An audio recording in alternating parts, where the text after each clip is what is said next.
So anyway, we are going to be playing Ironsworn Starforged today. Starforged is based on the same system as Ironsworn, which is a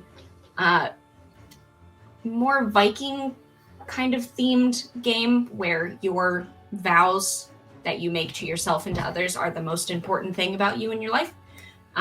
Starforged is very similar, except it's in space, which makes it just inherently better because it's in space.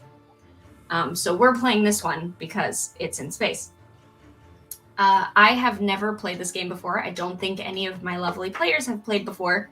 Nope. I have heard other people play podcasts, and I've read, maybe 10% of the book. So I think we're ready. I think we can do this.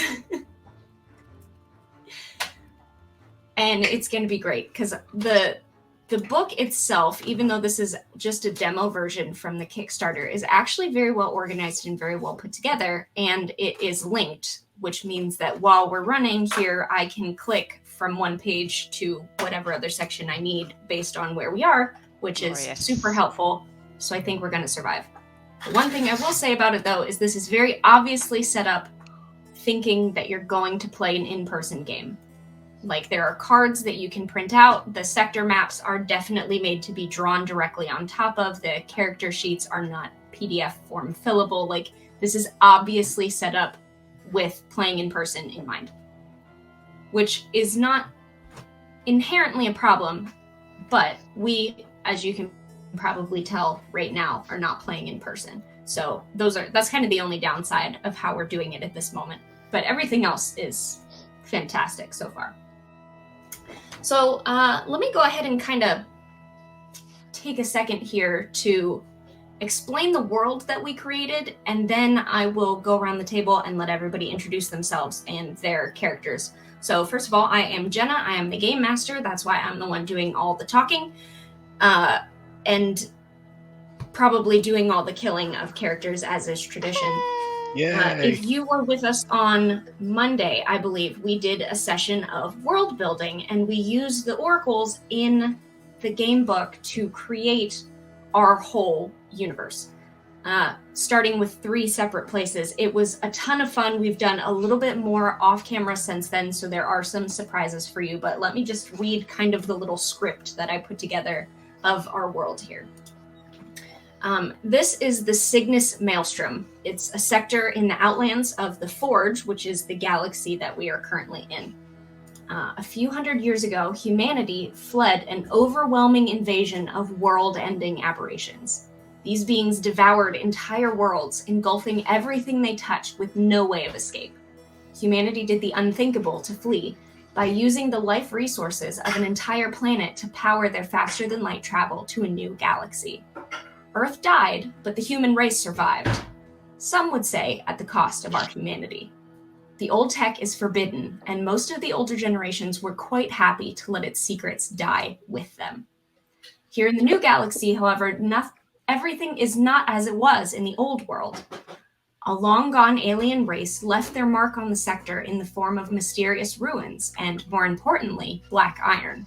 Study and experimentation with alien tech has had an adverse effect on the remaining robots in the near vicinity, turning them into banshees, a zombie-like husk of metal with little intelligence and a thirst for destruction. So that's where we live. So now I'm going to go ahead and start with Kevin, because you're on the top of the overlay here. Kevin, would you like to introduce yourself and your character in this world? My name is Kevin. This is my, technically second time streaming, so good for me. I've been playing role-playing games for over 20 years now, mostly as a game master.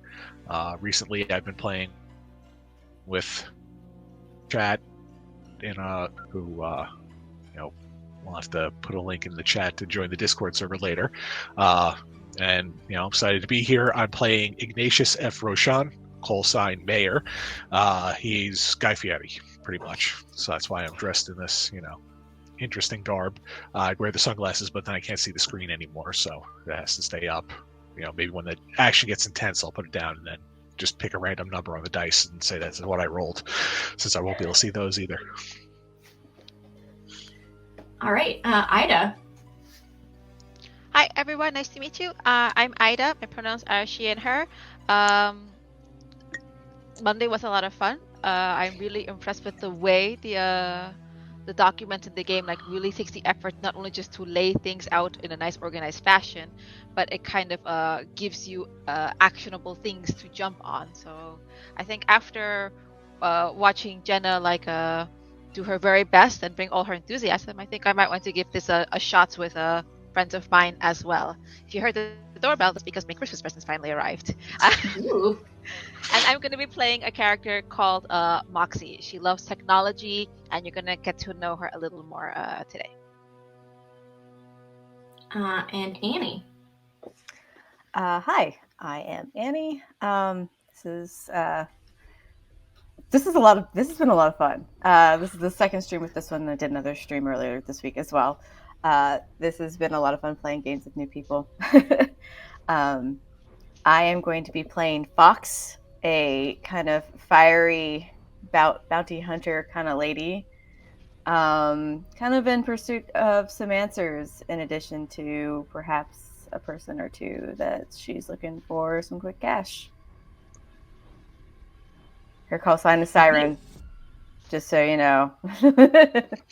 Oh yeah, For good reasons. you can see on the overlay, everybody's got their names and their pronouns. Underneath is their character name, and then in parentheses is their character call sign.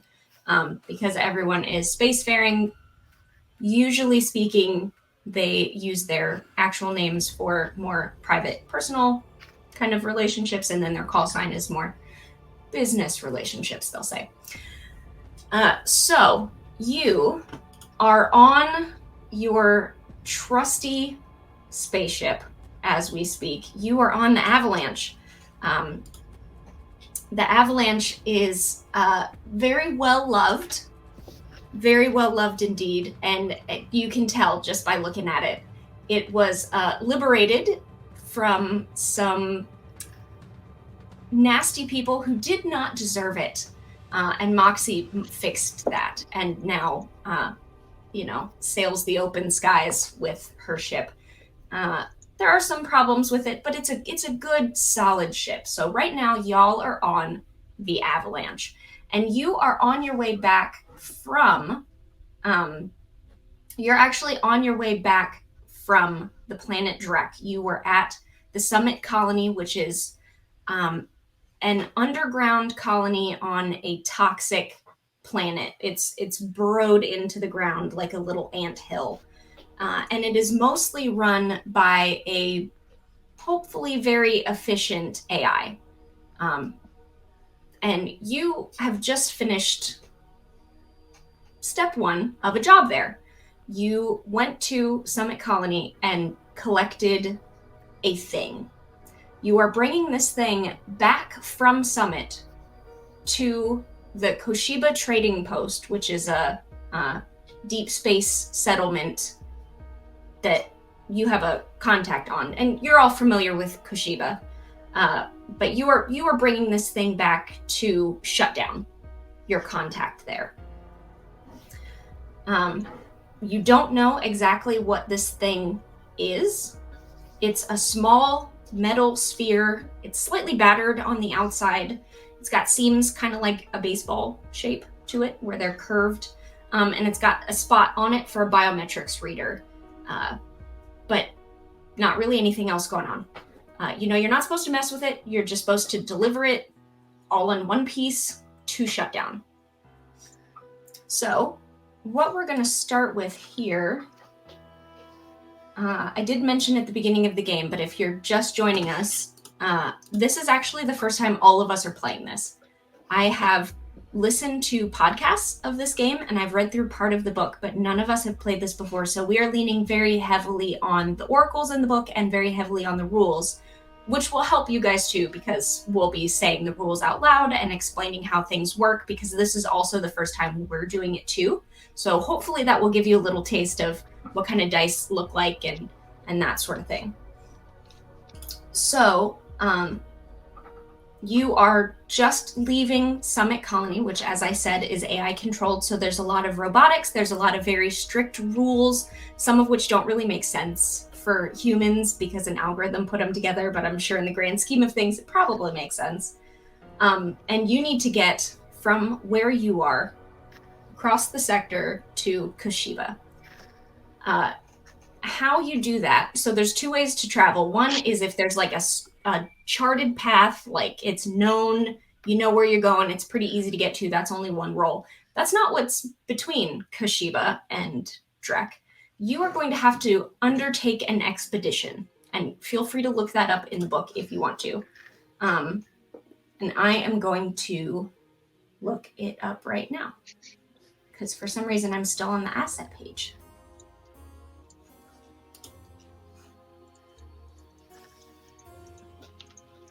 Expedition.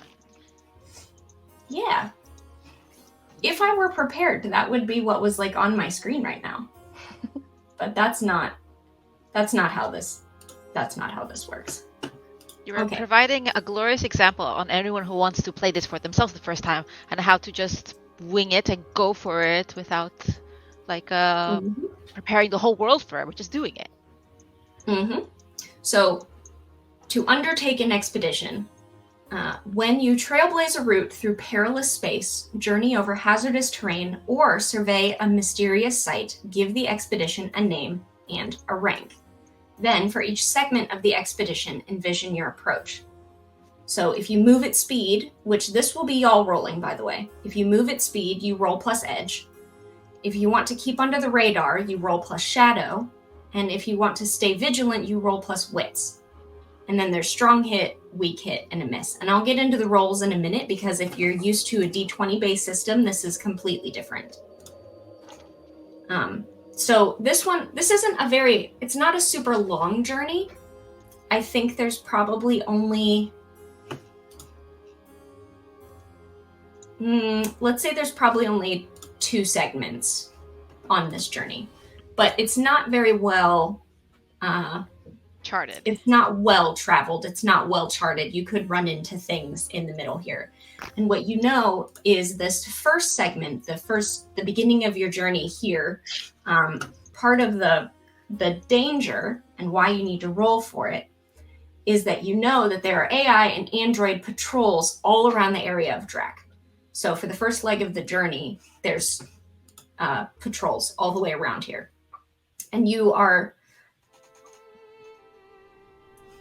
well, finders keepers, we'll say, is how you got this little sphere that you have. It's not necessarily illegal, but it will slow you down. It might slow you down if you were to be boarded and searched by one of these patrols. So you probably want to avoid that.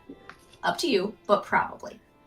So why don't y'all tell me how you want to deal with this problem as you're flying?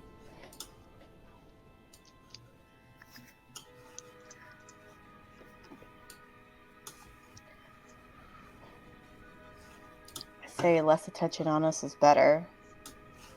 Yeah, I figure that stealth is probably the idea here. Is our bucket of bolts well equipped? Can it handle this, or are we likely to push it too far and doing so pull more attention to ourselves? I think you're pretty well equipped to stay under the radar if everything works smoothly. Not if, when. Let's go for that. When, right. Because I, the GM, can promise with certainty that the dice will go exactly in your favor and everything will be fine. And you'll just get there with no problems. We'll be done in 15 minutes. So how rolling works in this game is really interesting, actually. So you roll 2d10 and a d6. Your 2d10 tells you what it is you're trying to beat. I'm sorry, I'm holding up a percentile die. This is not 2d10. That would be very confusing. So two actual d10s, the kind that has 1 through 10 on them. That's what you want. Where's my other one? Oh my goodness. Here I have Here we some. go. Ta-da! 2 d10s. Your d6 is going to tell you if you beat them or not. So, for example, I'm going to just roll all of these real fast. This is not me rolling for you. Y'all are going to roll, but just to explain how rolling works real quick, I'm going to roll to give an example. So I rolled a 9 and a 7 on my 2 d10s, and I rolled a 1 on my d6. A 1 is not higher than a 9 or a 7. I'm not very good at math, but I do know that. So that would be what's called a miss. If I rolled, say, well, I don't have any modifiers on me because I don't have a character, but let's say I rolled a 6 and then got a +2. We'll call that an 8. If I had gotten an 8 on my d6, that would have been higher than one of them. That's a weak hit. And if I had gotten a 10, if I had a +4 modifier for whatever I'm doing, that would have been a strong hit, which means you get what you want.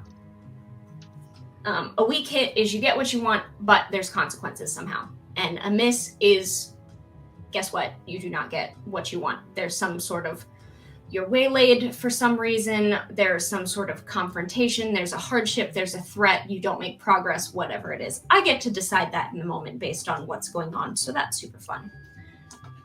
So whoever is rolling for piloting this ship at the moment, you have stats for your character. You have, I don't have your character sheets in front of me.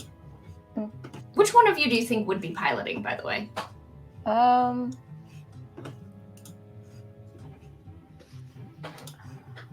Like, I'm the mechanic, I'm the fixer-upper.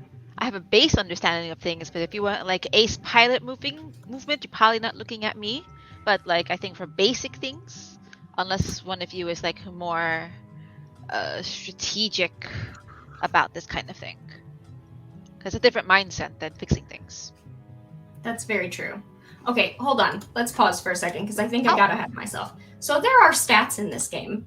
If you're used to playing a D20 based game where there's like 20 different skills and they're attached to abilities and they're all no, we're not dealing with any of that. Your character has 5 stats. That's it. There's edge. That's your quickness, agility, and prowess when fighting at a distance. There's heart, courage, willpower, empathy, sociability, and loyalty. There's iron, your physical strength, endurance, aggressiveness, and prowess when fighting at close quarters. Shadow is sneakiness, deceptiveness, and cunning. And wits, expertise, knowledge, and observation. So, if you were trying to roll to stay stealthy as you fly, for this particular roll, you're rolling plus your shadow. So you'd add your shadow to your d6 roll. So if you're trying to be sneaky, I would suggest whichever of you is the sneaky one, be the one trying to sneak you. I am not the sneaky one. I have a 2 in shadow. I have a 2. Well, it's higher than my 1, so. Fair. Are you telling me that the large, ostentatious man in a flaming Hawaiian shirt with a bright platinum blonde goatee and spiky hair is not good at stealthing? No, not at all. Weird. If you want Fox the pilot, she can do it. Go ahead, Sure. Bounty Hunter. You have a good tactical mind about this. Yeah. Don't break Okay. her. That is a weak hit, I believe, because if the numbers match, is it still a thing? So why don't you tell us what all the dice say, and we can kind of Okay. go So through as an exercise. I rolled a 4 on my d6, and then is +2, so that would give me a 6, and then I rolled an 8 and a 6 on my d10s. An 8 and a 6 on your d10s. Okay. So I matched one of them. You matched one of them. There is matching in this game. Let me check real quick, because I think that matching is on the d10s.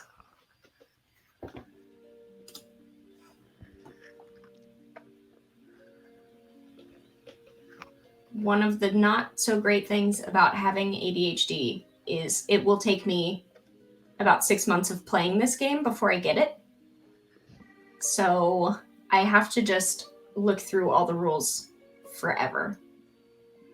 And that's how that works. Look ahead. I'd like to say that the avalanche works. You might hear some creaking and groaning about it. There's a lot of duct tape, but it's like neatly cut duct tape. There's a lot of aluminum foil at the edges of wires, but they're all kind of tied off neatly. It's like very much patchwork, but like loving patchwork, not sloppy patchwork, but very improvised. But it works. Just don't move that. It has a mood. It'll be unhappy if you move it. So the thing says your action score needs to beat, not equal the challenge dice to count as a hit. So it sounds like you missed. Mm-hmm. Okay. I tried. Yes, looking it up. So a match. Yeah.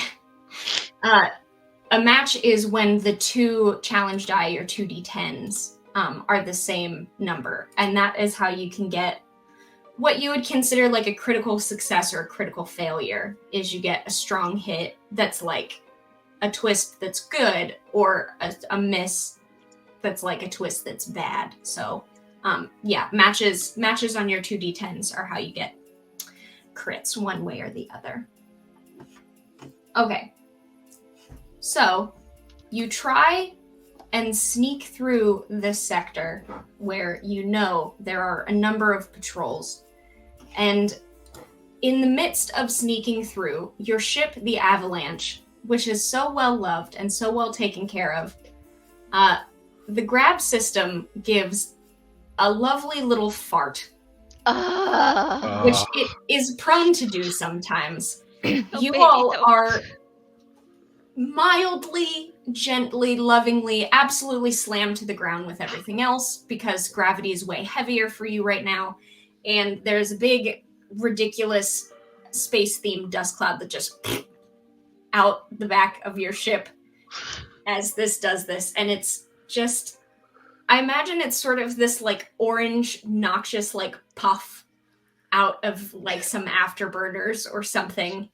And it starts leaving a trail behind you as you're going. So as much as you try and stealth, you have this little orange streak behind you as you go.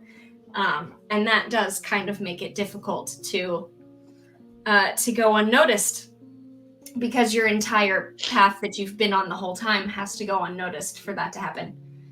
So let's look at some of these things we can do. We have some impacts. We have some misfortunes. I could give you a misfortune. I could give you some vehicle trouble. What to do? Should I try to fix it?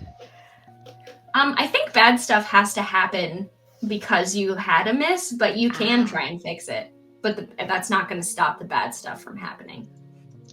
So let's... Which makes sense. Let me get some of this stuff out of the way here. I want to see if there is a quick...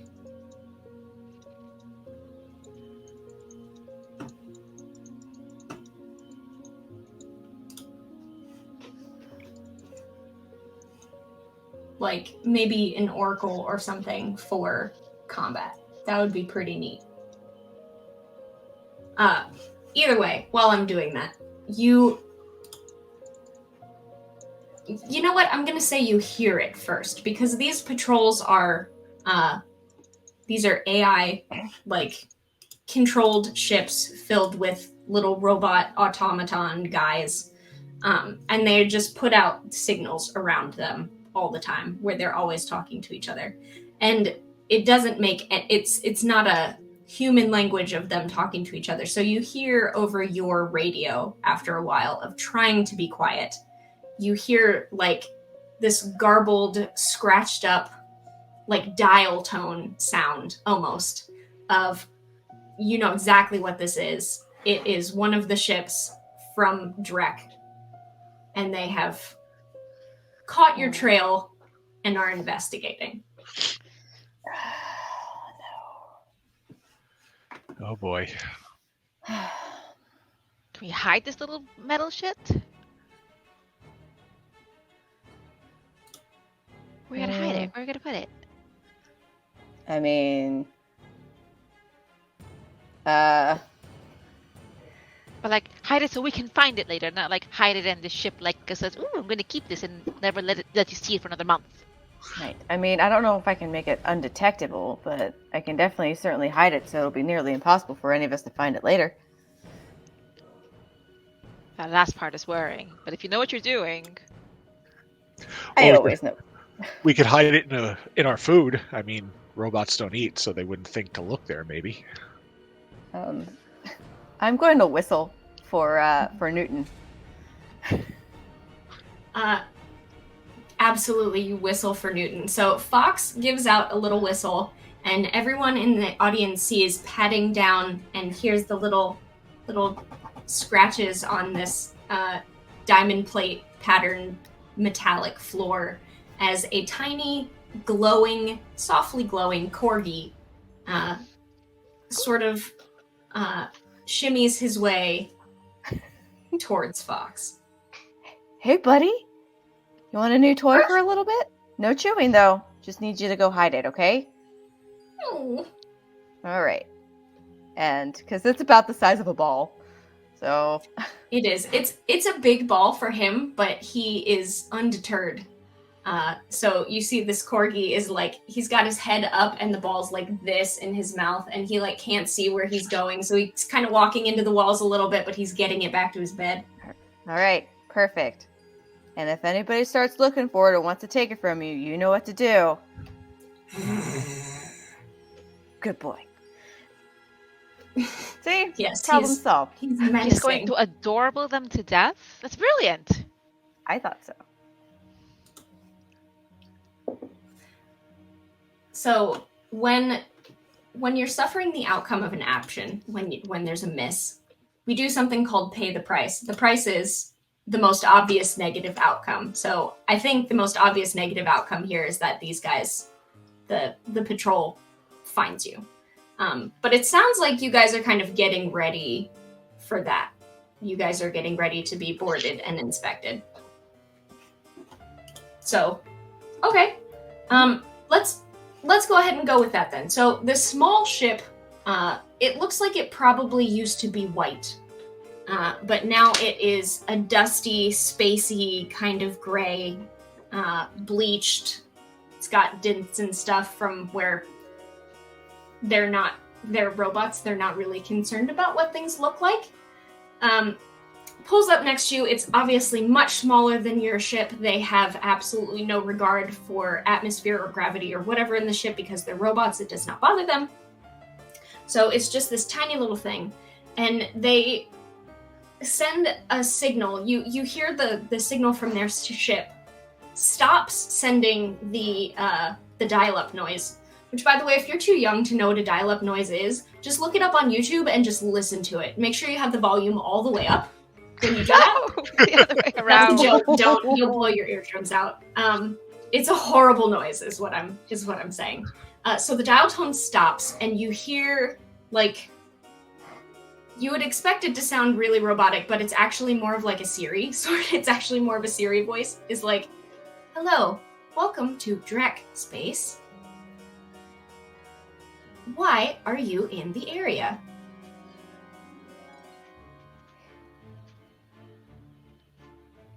To leave. We're going on a nice little cruise. We're going on a nice little cruise. Drek is a lovely place to visit, not a lovely place to cruise.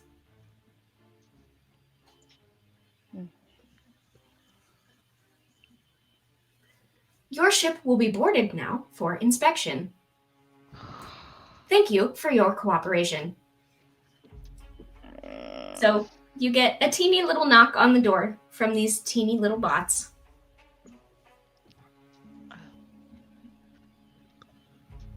I don't want to be hostile, not yet. So I'll Should we answer ensure it? that.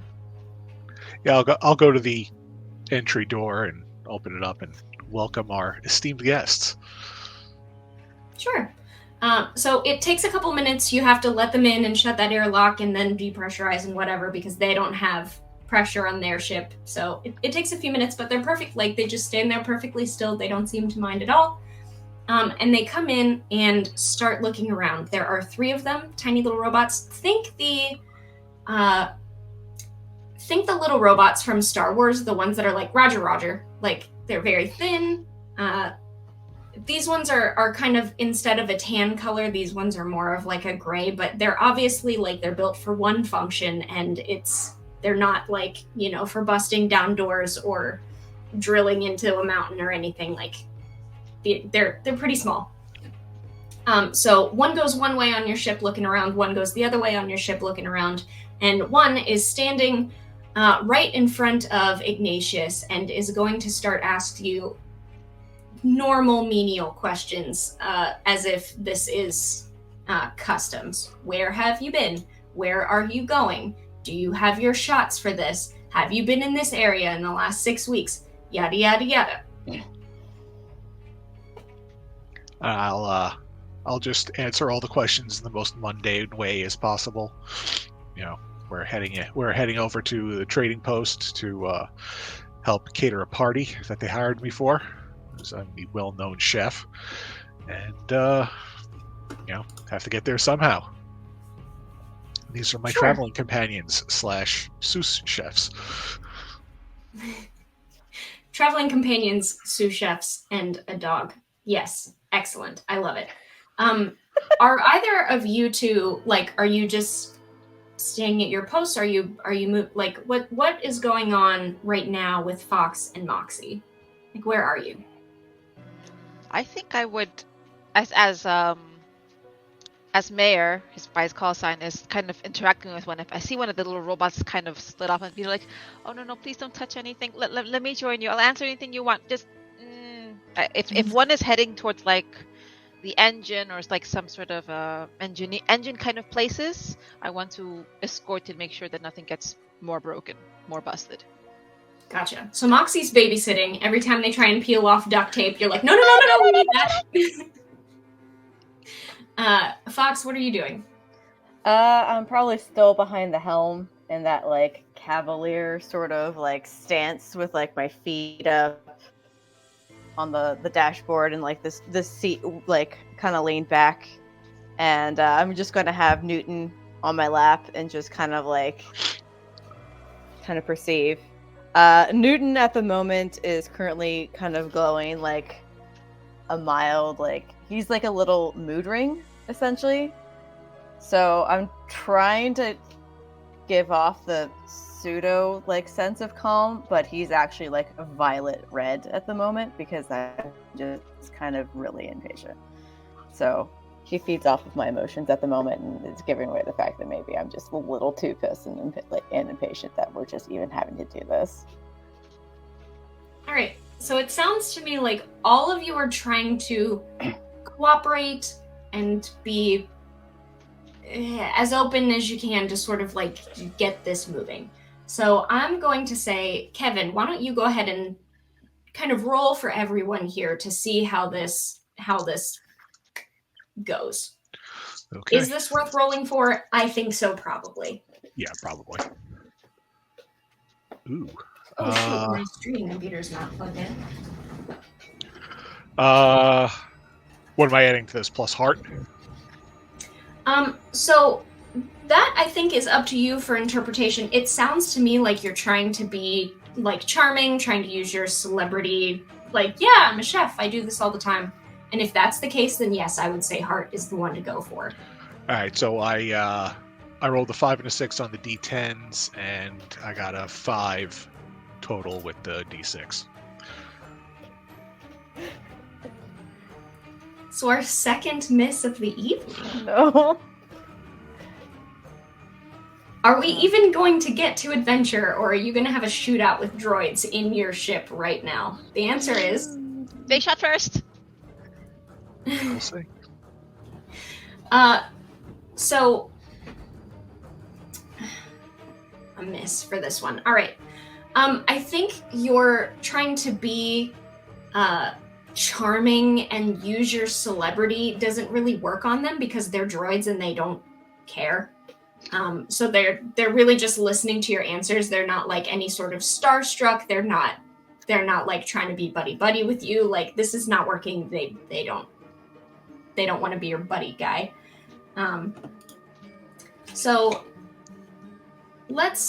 I'm gonna roll. There's a table here for pay the price. Since this is our second one in a row, I'm just gonna roll on this table and see what we get. And then I'm gonna have to make up some nonsense to go with it. How does that sound? Horrifying, but do it. No, it's great. So all of these are not my correct dice. So all of the tables in Ironsworn use the 2d10, a regular d10, and a percentile dice. So it's 1 through 100 tables for pretty much everything. And I literally just had the percentile dice in my hand. Here we go. Perfect. That's going to be a 39. What is a 39? The environment or terrain introduces a new hazard. Okay, so what actually happens then is while you guys are trying to deal with these droids, the part of your initial problem was the gravity head. Your grav generator is a little touchy sometimes, you know that, and had kind of forced everybody down, and the gravity was like super heavy for a bit. So you guys have actually been kind of like straining to stand up straight, and like it takes a minute to like walk through things because you're heavy, everything's heavy. Well, if the environment or terrain introduces a new hazard, I think what happens is the grav drive finally kicks itself back into gear, and you all sort of overcorrect. So the next time you try and take a step, everybody's like jumping into things. You end up like hopping up like from like, holy crap, I'm way lighter now. And the droids end up doing sort of the same thing. So like all of a sudden, everybody's just sort of in the air for a moment as the gravity is trying to readjust. Hey, Q-Times. Thank you for joining us for Starforged. We don't know what we're doing, and we're trying to figure it out. We're floated, and we're being boarded by, like, really annoying bots. Just want to get out of our way, but...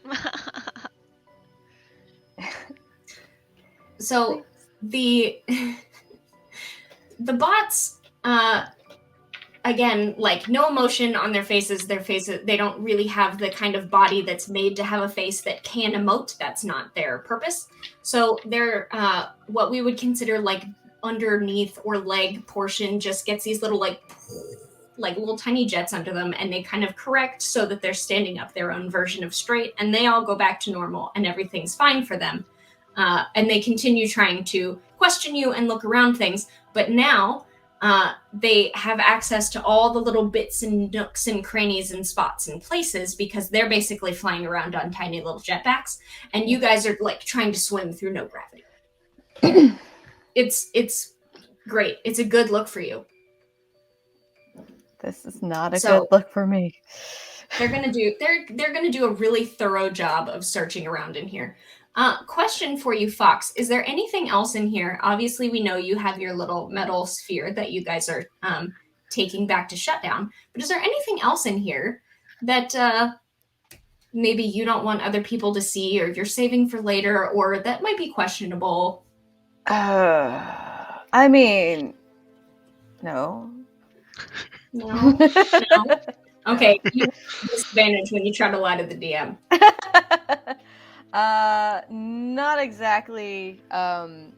Except for on her person is that is the catch there.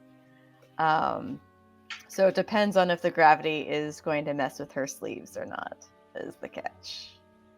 Gotcha. I think I'm going to be a gracious and reasonable GM and say that you are used to the grav generator doing stupid stuff like this, so you probably don't have the kind of sleeves that things can easily fall out of. That doesn't seem like a bounty hunter move to me. Yeah. I feel like you probably wear secure clothing.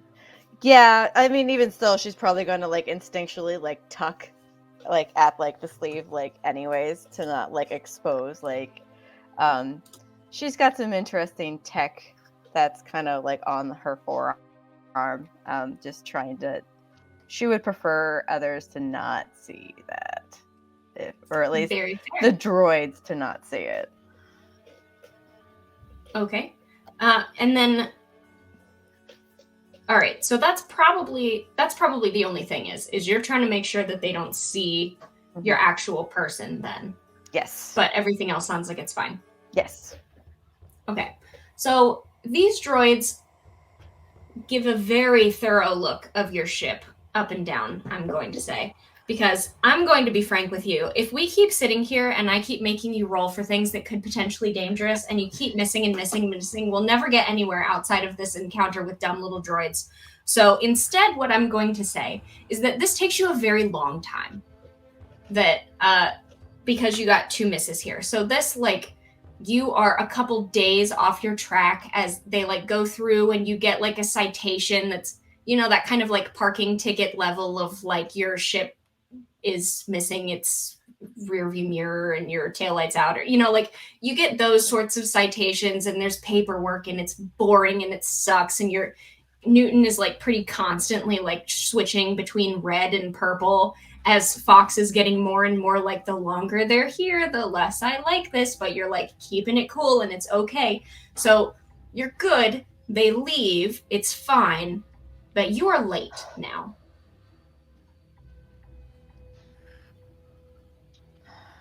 What are the chances that we can get comms working? I'll try.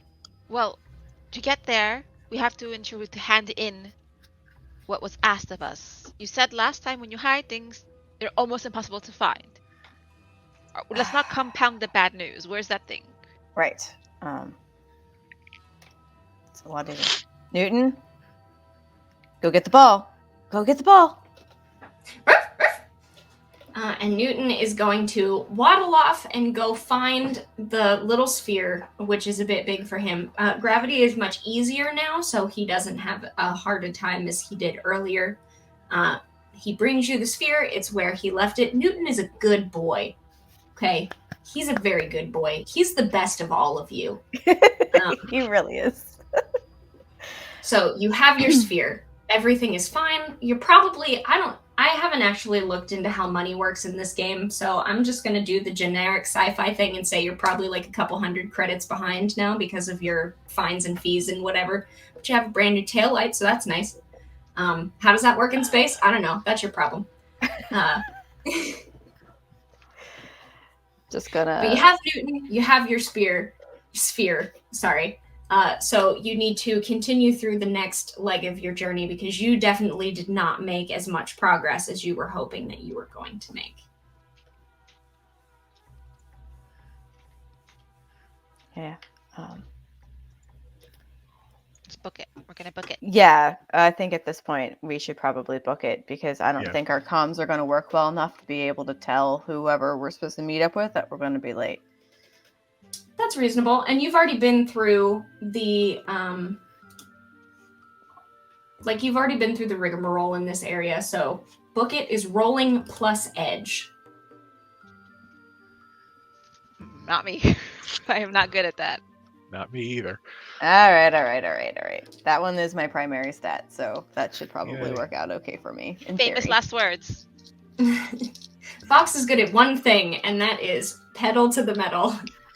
Failing forward. Oh yeah. That's right.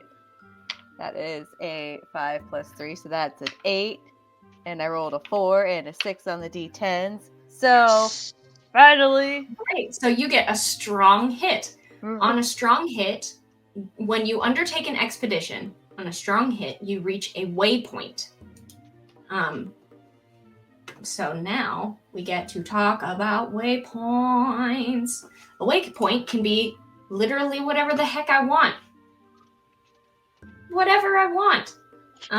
It could be, let's see. Each segment of the expedition is marked by a waypoint. The locations, features, or encounters at a waypoint will create context for your exploration and the result of your moves. So basically what this means is you get to if you're traveling in the US and it's like a multi-day thing, you travel like all day and then you get to the hotel that night, and that means like you have made it far enough. So a waypoint is kind of like that, where you're like you make it far enough that you get to a save almost. It doesn't necessarily mean that a waypoint is like a safe place to be, but you're at a place. So I think, what do I think? We can ask the Oracle about it. This waypoint, I think, is probably, you guys have stopped for gas and stuff, I would imagine. This one is. Totally. So if you roll a strong hit, you can choose to find an opportunity here.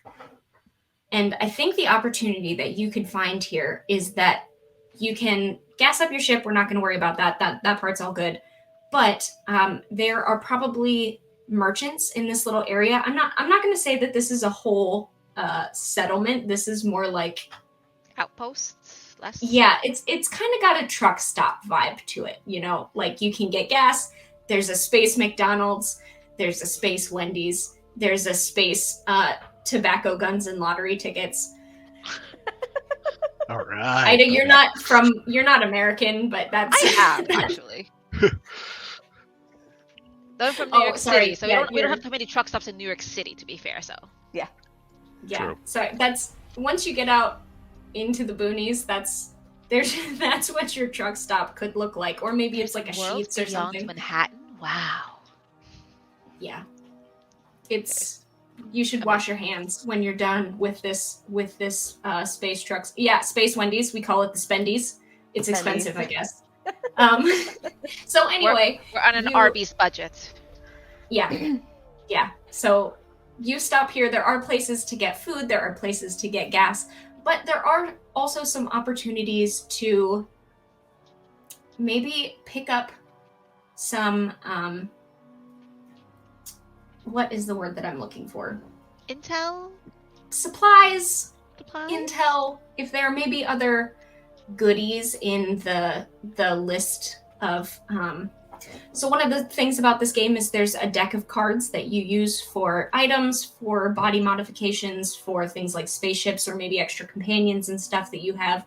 So everybody here has access to basically a list of like cool items that might be fun. So I'm not saying that you can have everything, you know, like if there's some sort of planet-ending nuke, you probably can't afford that, and they probably don't have it at Space Arby's. But if it's something little, you might be able to pick it up at the Space Arby's guns, ammo, and tobacco depot. So that's up to you if you are interested in taking just a moment to look through and see if there's something. If you are, we're at almost an hour anyway, so we could take a quick 5-minute break and give you time to just like look through the items and see if there's anything that's interesting.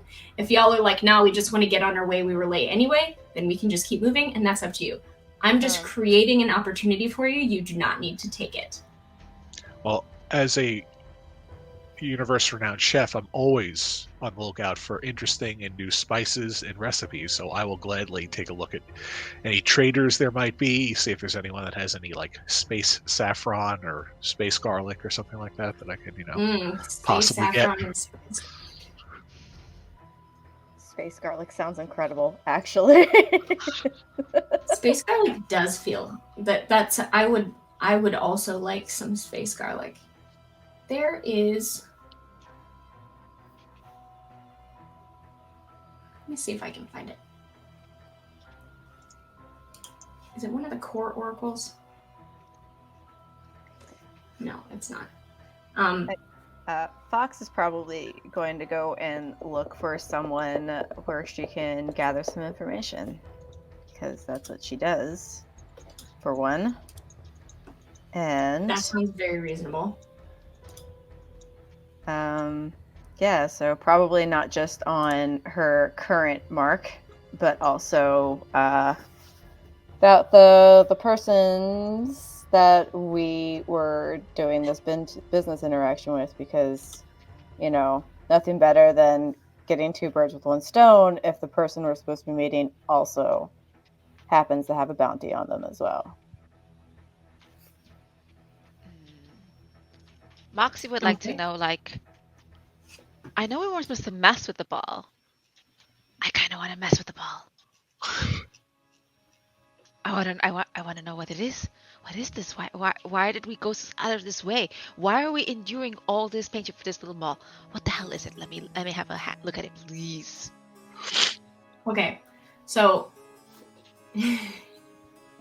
all right, we're going to do one thing and then we're going to take our break. So I think that the thing that sounds like it's probably the shortest is going to be Moxie trying to look at this ball here. Because there's really only one thing that you can do with it. So I assume that you're staying back and you're kind of in the ship while your shipmates are out looking for things, correct? Okay. Yep. Yeah. We're double parked.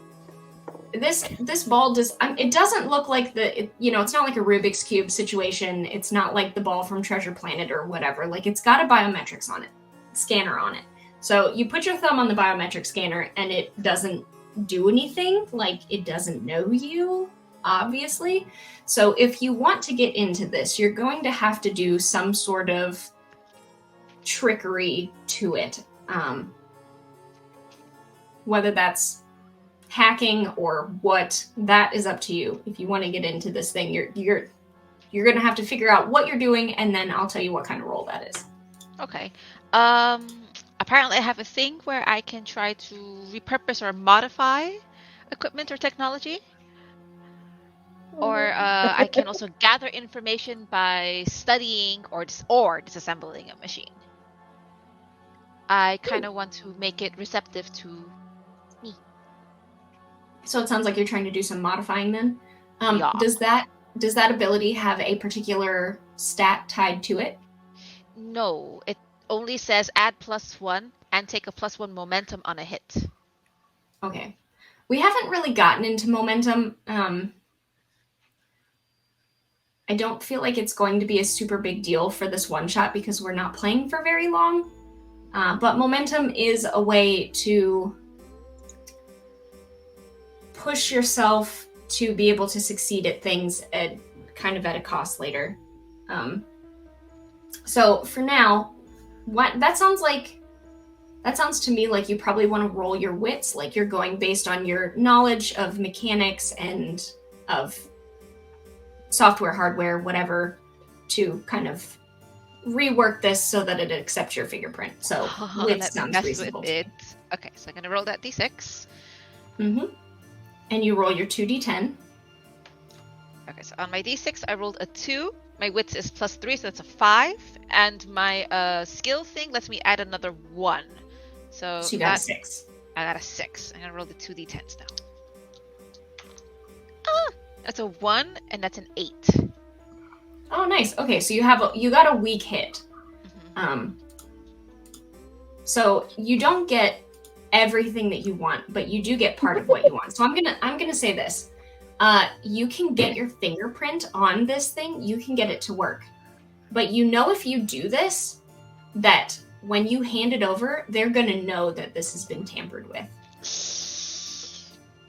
Like when you go through like your iPhone or whatever, like there's a list of all the fingerprints listed that will work. Like your fingerprint is going to be on the list. So I'm going to leave you with that choice, and we are going to take a quick 5-minute break, and Ada's really going to have to examine her life choices here. So everybody in chat, go ahead and grab some water, get a snack, go to the bathroom. That's what we're going to do. We will be back in 5 minutes. Okay.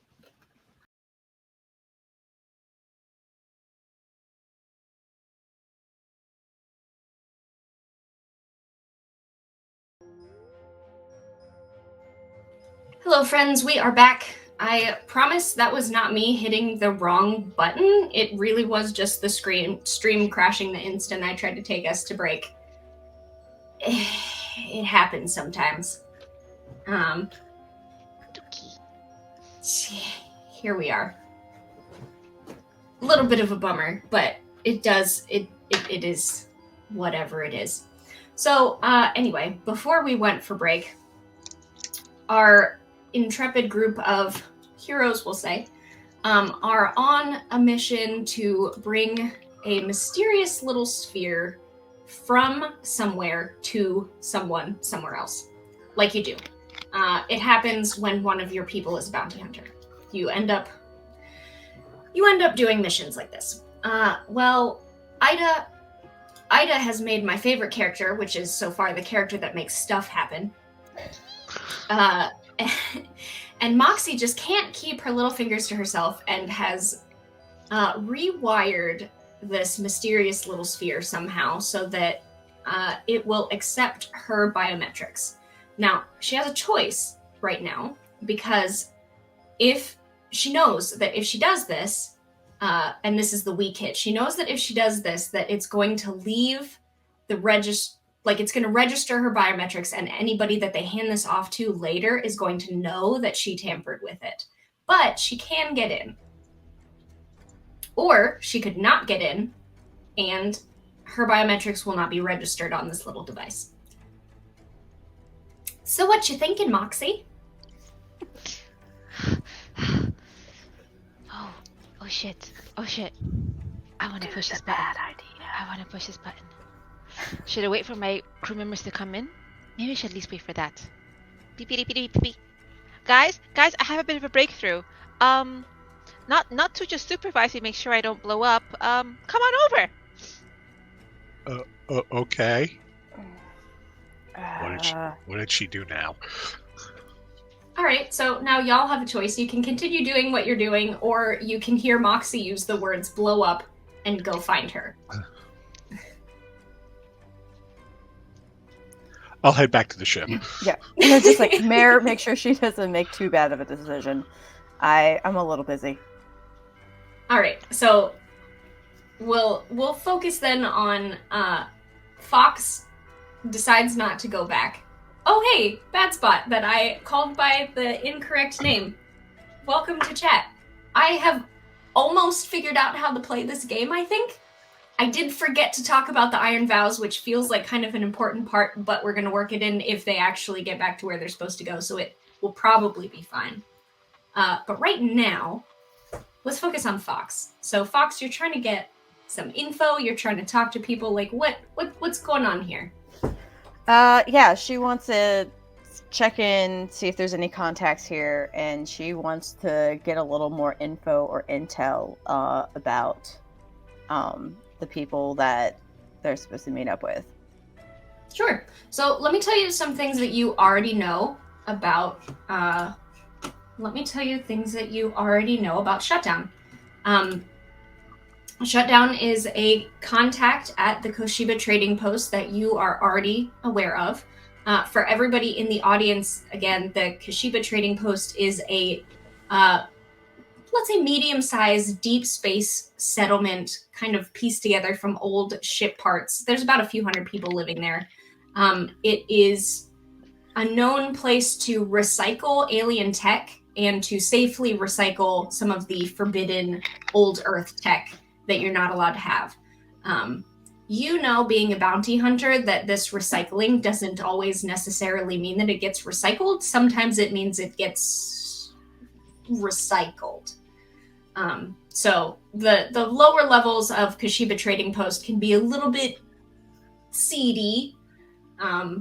There's definitely some corruption happening, but hey, I mean, that's the game that you play, right? So Shutdown is your contact there. He is kind of a smaller man. He has tattoos all over him. He always seems like he knows exactly what he wants and he knows exactly where he's going, and he never seems to drop anything or run into anybody. Like he just seems like the kind of guy that kind of always has control over himself and like a handle on the situation. This is me projecting because I want to be that. He is a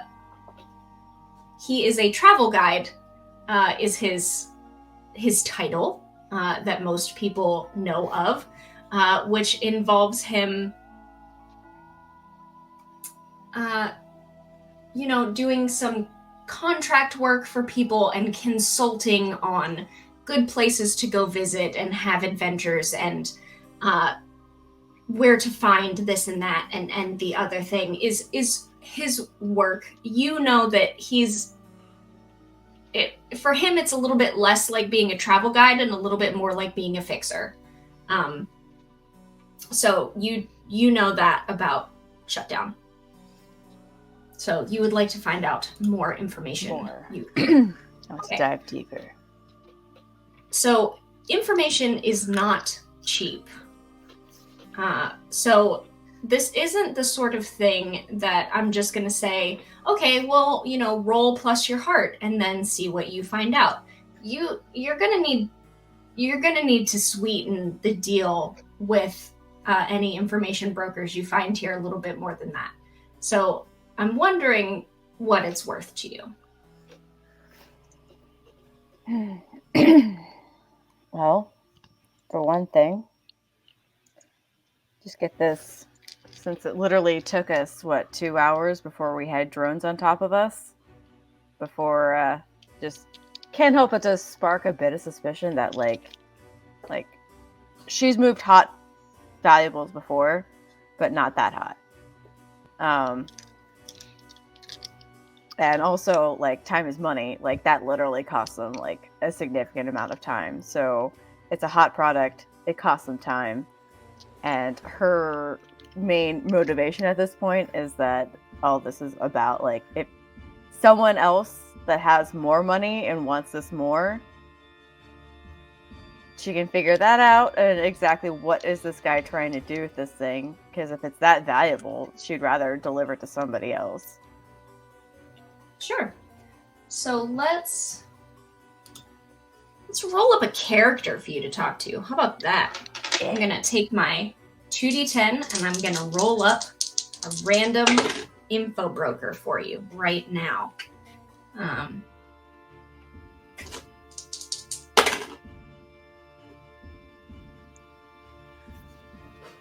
Okay.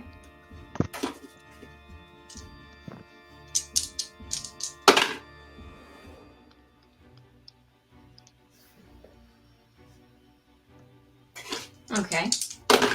One last one. Coincidentally, it's another glowing corgi. It's exactly what it is. It's another glowing corgi. The information broker you find goes by the name Havoc. So,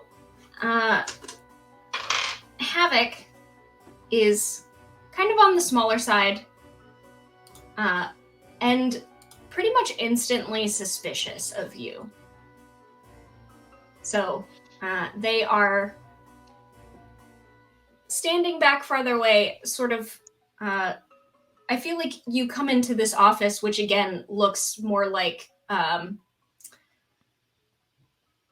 welcome center sort of area where it might have like, maps or whatever by the bathrooms, like, cause this is like a truck stop situation. So instead of like helpful maps and stuff, there's also someone sitting there in a chair. We'll give them a desk. This is Havoc. They're sort of sitting back, not really giving you anything to go by based on their face. And they are going to let you talk first. All right. That's fine.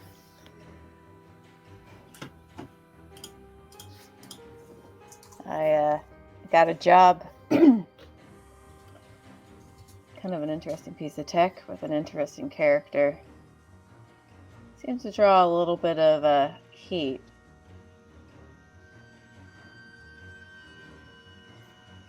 And not sure if maybe for the right price you might want in. So let me pause here. I didn't mention this at the beginning. Quite frankly, I forgot. There's a lot of rules that's going on. But one of the core mechanics that really shouldn't have been something I skipped and is something I forgot about is that you, in this universe, you are Ironsworn and you swear iron vows.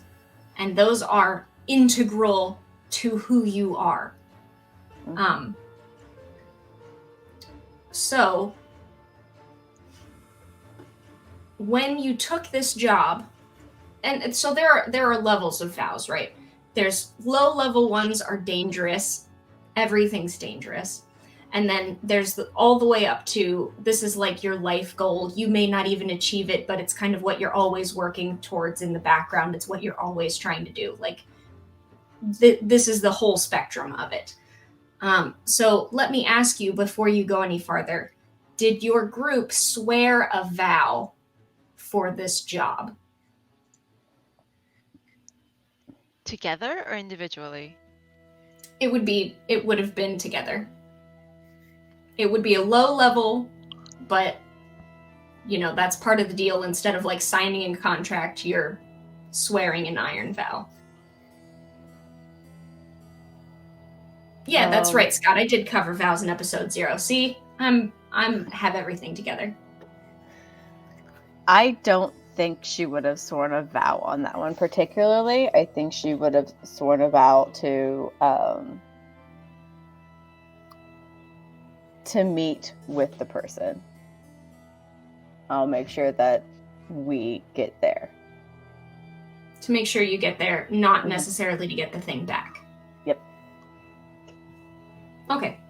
So that's kind of important when you're promising things to people, because I didn't want you to put yourself in a position where you swore a vow and then you're about to break it for money or information. So like that's not something.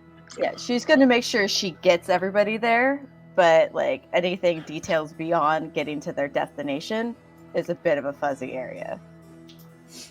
Because again, if the person or this contact ends up also being like a bounty on that person, then she would much rather keep the tech, get the person, and like bag them and take them into wherever they can, Ooh, double dipping.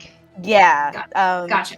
She needs money is like her biggest thing. So for her to offer a cut to somebody at that point, like that's actually like a thing because she's trying to she needs money. Okay. Havoc kind of looks you up and down as you say this and goes, well, this must be my lucky day. A complete random stranger coming in and telling me that they've got something that problems follow and they want to hand it off to me. Don't I just love problems? It looks like an expensive problem.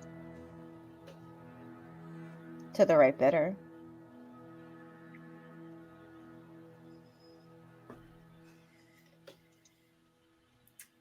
What kind of bidders are you looking for your expensive problem? Hard to say. We're not entirely sure what's inside, but the person on the other end seems to think it's pretty valuable. Except I don't think that person's all that valuable. Unless you know otherwise. Well, information on people seems a little bit more concrete than this mysterious problem. Why don't we talk about that? I'm looking for anything you know about a person that goes by Shutdown. Okay.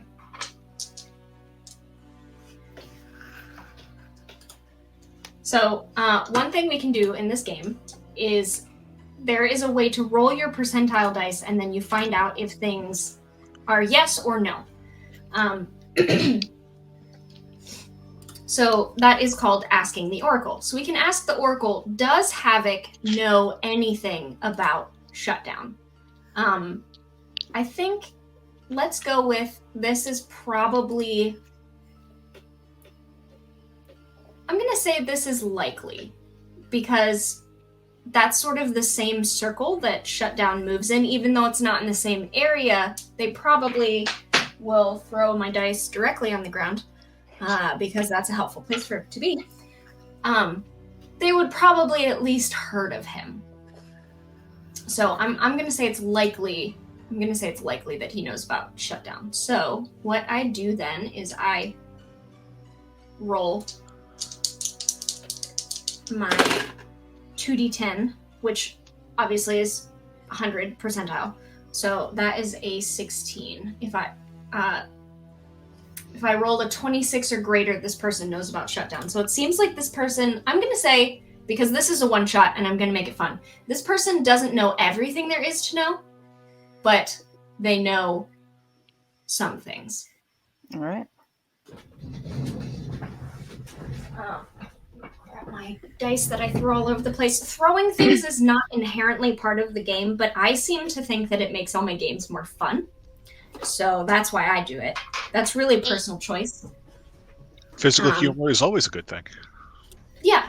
It's visceral. It's good. So,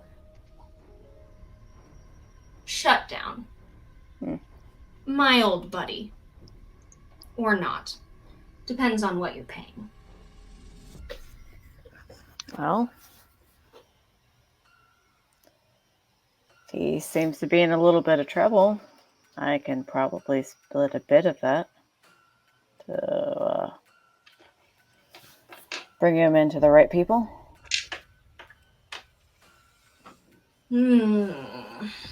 So is what you're offering here to give up shutdown if he has, like, warrants or whatever? Pretty much. Well, it's been a while since I've seen him, but last we spoke, he was a little smarter than that.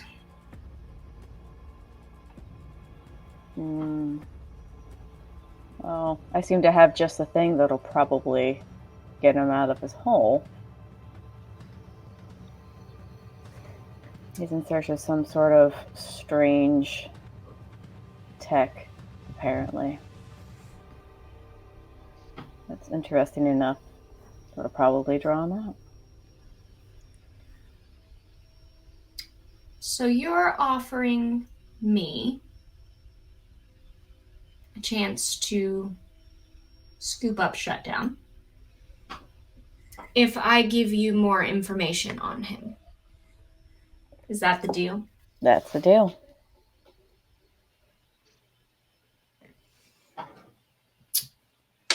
All right. Well, you know, I've been feeling like my career field has been a little crowded recently. Maybe some cleanup wouldn't hurt. How about this? It's been a while since I talked to the guy, but I do know one thing. He hates AI. All those robots, the androids, the whatever, he can't stand them. He had his way, there wouldn't be any. Interestingly enough, picking up a piece of product from a planet entirely run by them.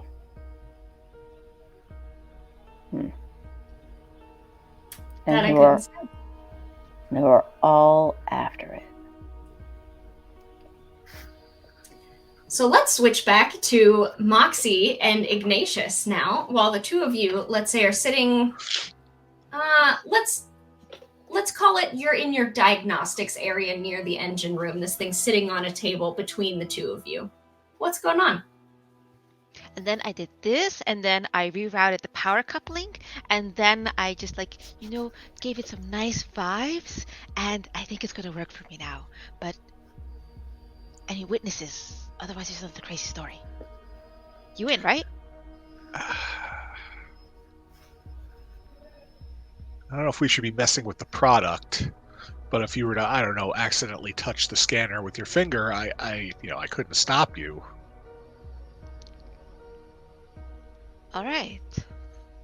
As you were picking it up to move it someplace or something like that, it'd be an accident. Oh no. Here, hold it up. All right, I'll hold it up. Oh no. Ah. My favorite part of this is she obviously did not tell you that it's going to leave her name in the registry. All right, so biometrics confirmed. It makes the little bloop noise. You see a very faint ring of light around the, like I said before, this has sort of got the baseball sort of curves where it's like curves around the thing. Those two parts open into little wings. You can see the tech inside, and this is actually opens up into, there are small little projectors on either wing. And as you put your finger on it, it accepts your biometrics, and the projectors kind of whir to life, and you see a little projection of the planet Drek. And in it, you can see schematics of the whole Summit colony. Oh, talk to Mama. This is Drek. Is the colony. We came all this way for a map? What's so interesting about this? Well, if this is a complete map, then someone would know where everything is. I mean, I'm sure that there's sections that are forgotten or lost. And if someone had it, they could, smuggle things around the colony. They can access areas that people don't normally get access to. This could be worth a lot of money. Yeah, so what you guys know about Drek is the planet is totally toxic, right, on the surface. So Right. the Summit colony is all like buried underground, and it is completely run by AI to be as efficient as possible, because resources are limited, because humans can't go out on the surface without dying. So there are a number of areas you can just see on the map that you've been to the colony that are not accessible to humans. There, any of the lower levels that are more what you would call the government of the area related, totally off limits to humans. There are tons of areas you can even just see from looking at it that you're like, what? There's not even a door there. We were just there. So yes, this does look like, if it's not complete, it is more complete than anything you have ever seen of this area. And we have to hand this over to like the skeezy guy? Well, that's what he's paying for. What if we help ourselves to a copy? Yeah, I was going to say, I wonder if a copy was to accidentally fall out of the orb into our systems. So many accidents. Well, we are very clumsy. I mean, with the messed up gravity generator and everything, I'll stroke the side of the ship. Maybe don't listen to him. It's okay. I know you do your best. You radiate positive energy, you beautiful beasts. But accidents happen. And I would like to try and make a copy at this at the very least. Okay. I'm going to go ahead and say you do it. Same consequences before, which you already know of, that this is going into like a documented, there's a word for it, like a log, I guess. File. Yeah. So your biometrics are attached to this, and a copy is known, logged, created, exported after your biometrics were added. If it took my biometrics to open it, does that mean that no one else other than me can now access this thing? No, it added your biometrics to the list of approved people. Does that mean this Are other you species trying guy's to- approved list? Maybe I want to just like, if this is something we're gonna earn money for, maybe we can make it exclusively only to me, and the price goes up. Or I guess you keep it.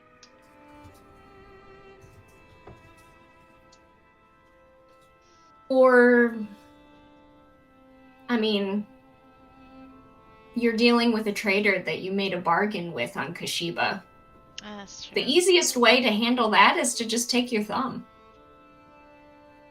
Or your eye. What did you use for your biometrics? I used You'll to find share out. It'll finger. be fine. No, I like my bits. I lost too many of them in that accident that claimed my settlement. I'm gonna keep the ones I have now. But we've gone this far.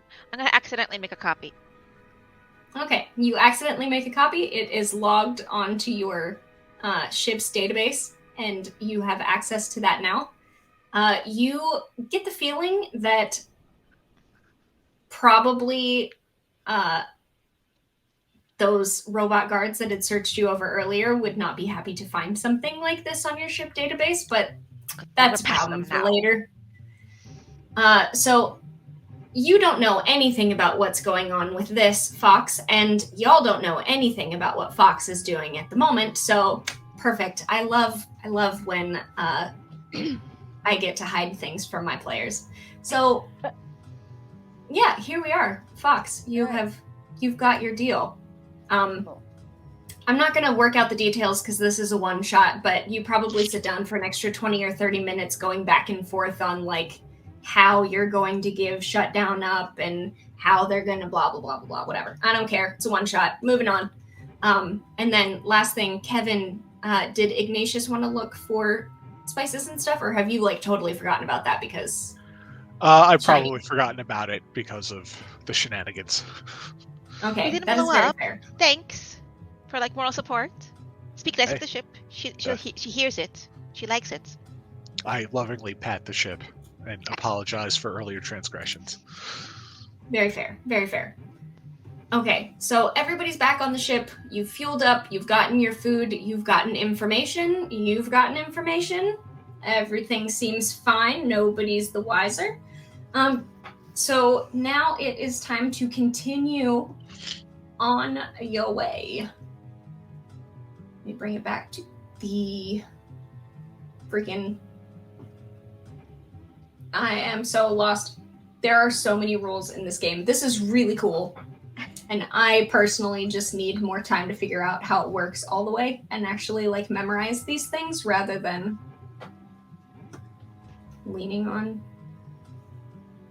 trying to find all the stuff in the oracles because it's hard. Because there's so many things. It's so beautifully complex. I love this game. That is a way better way of putting it.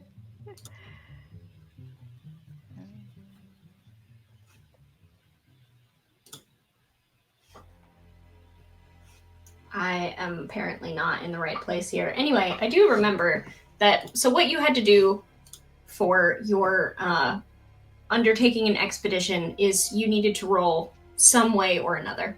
That would be you can roll at speed, you can try and be stealthy, or you can like be vigilant. So those are your options. And also during the break, I was reading a little bit, and apparently group actions, you're supposed to take pluses for the people. So that was my bad. I think you should have had a +2, Kevin, when you rolled for the... Were you the one who did the group action? I don't know. It doesn't matter. We were showing you how failures work, okay? It's a very important part of teaching people the game, and I'm a professional, so I, of course, made sure that we were teaching that part of the game. Anyway. Moxie would for sure recommend a more vigilant approach, as there may or may not be reason to be extra vigilant now.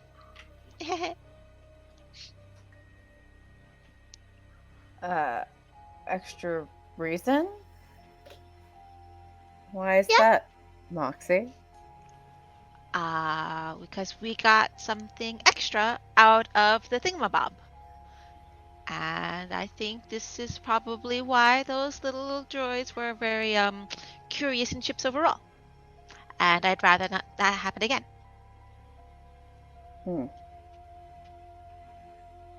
Did you open the ball? Totally.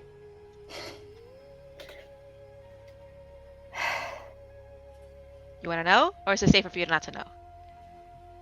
No, I do want to know. All right, what's in the ball? I show her my my locally saved copy of the map of the entire planet. I'm like, that could be really valuable if someone knows that. But now we know it too. Why would a person who absolutely hates AI want to know anything about a place that's completely full of it? Why? He Who hates hates it? AI? So awesome. I did a little digging too, perhaps where I probably shouldn't have been going. Sounds like we were all very busy. It's been a really busy rest stop. The line at Spendy's was just way too long.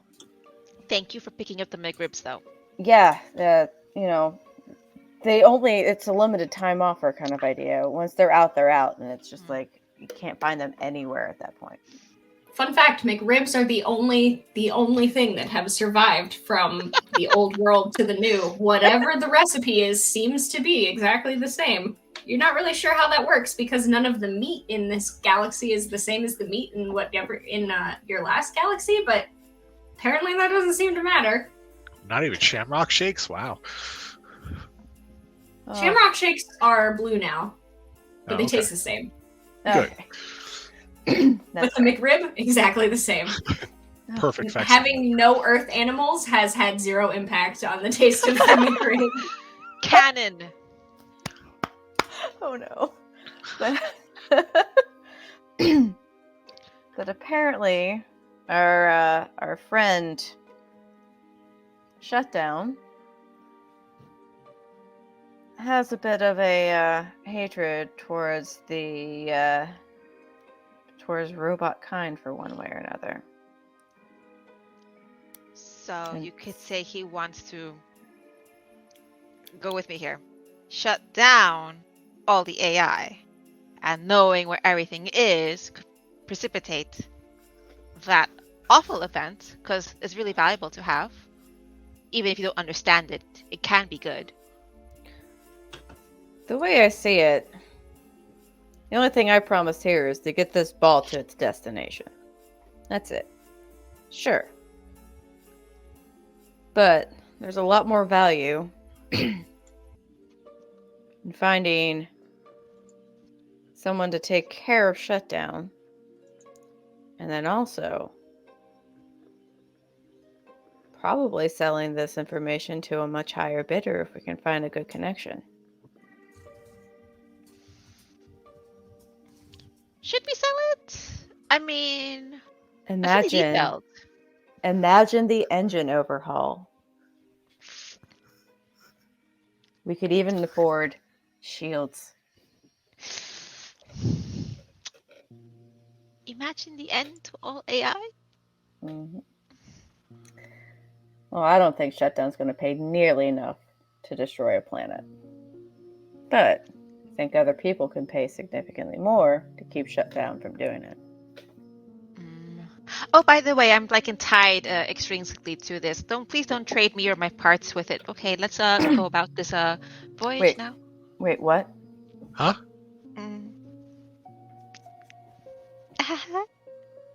So, like, I got in, and I know all its like intimate parts. But before you do that, you have to like go out to dinner with someone and get to know you a little bit. And the ball had to get to know me a little bit. So it kind of knows who I am. It has a read on me, and anyone else could probably backtrace that. So it's kind of my baby now. It's a little attached to me. All right. Okay. So now, no matter what, we have to take care of Shutdown, because then otherwise, Shutdown is going to take care of you. I love you, my friends. But we still have to go to Shutdown and hand him a something. That's the deal, right? You see, the corgi is now like red-orange at this point.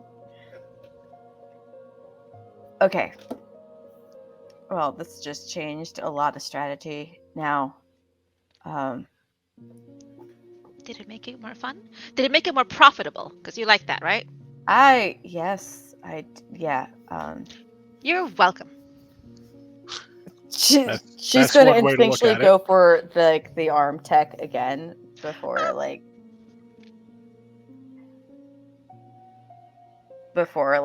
hiding. Like, you know, we're on the timetable for that, right? Let's get to it vigilantly. Right. Well, I think regardless, I think the main thing that we have decided on now is that instead of just delivering this to him, we're going to deliver Shutdown to somewhere else. What we want to do with the information that you have, we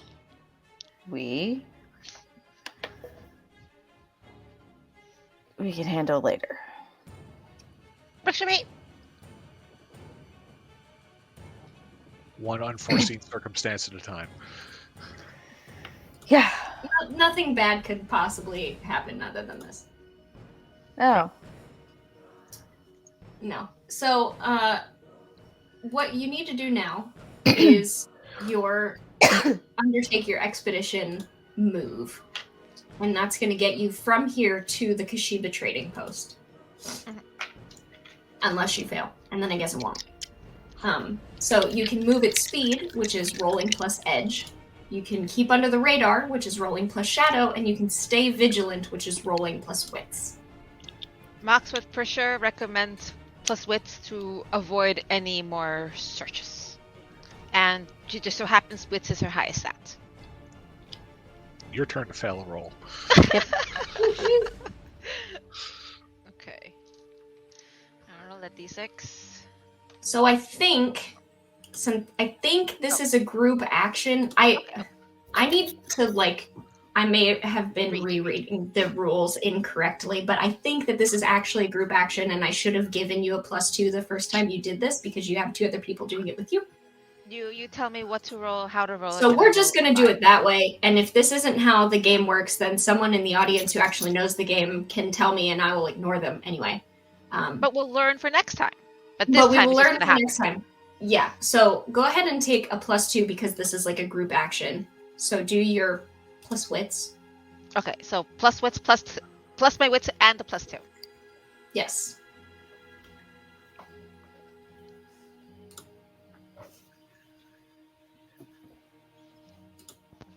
Sorry, my headset likes to turn off at very pivotal moments. Ooh, okay. That's a 6. +2 is 8. And +3 is at 11. So I'm going to roll the d10s now. I mean, you have to beat both of them, right? If you have an 11. Famous last words. But let's see if we can match. A 2 and a 3. A 2 and a 3. Okay, that's not a match, but that's a strong hit. Is this how this game works? It is now. So a strong hit, you get what you want. So I think you guys spend a little time, you've sat down and you've kind of conferred with each other and talked about what's going on and realized oh, you're actually in way deeper than you thought you were. Let's do some reconfiguring. So part of sailing away at this point is sort of a group effort. I think it's you're looking out to make sure you're not being followed, and you're looking out to, trail the way in front of you, and you're sweeping the ship to make sure that there aren't any tracking devices or whatever. You guys are all kind of okay, big boy pants time. Let's do this. Yeah. Scott says I'm exactly correct. I'm always correct. Scott's only correct when he agrees with me, so there you go. I like to imagine that Newton the glowing corgi is just every now and then very short affirming barks yep, bark, bark. Yes, he's helping. He's definitely helping. I think in the process, because come on, an 11, that's pretty good, right? That's better than you could possibly roll on a 10. I think you probably do find a small tracking device that Havoc had kind of low-key put on you. So you're all right, well, one less thing to worry about there. And keep on moving. So you get to your destination. We love to see it. I'm going to be very real here. There were 2 options. You could either get to Kashiba trading post, or you were going to run into Providence. Those were kind of the split here. So I guess later, if we want to have another one-shot, we could have a Providence one-shot because it's still available. Anyway, moving on. You guys make it to Kashiba Station. This place is kind of a hodgepodge of a bunch of different wreckage and ships and salvage and stuff from all different time periods. From before humanity got to the Forge, using some pieces of scrap metal from that in the 200 years since. It's just a mishmash of stuff. There's a bunch of ports all over this place. That's beautiful. So yeah, it's great.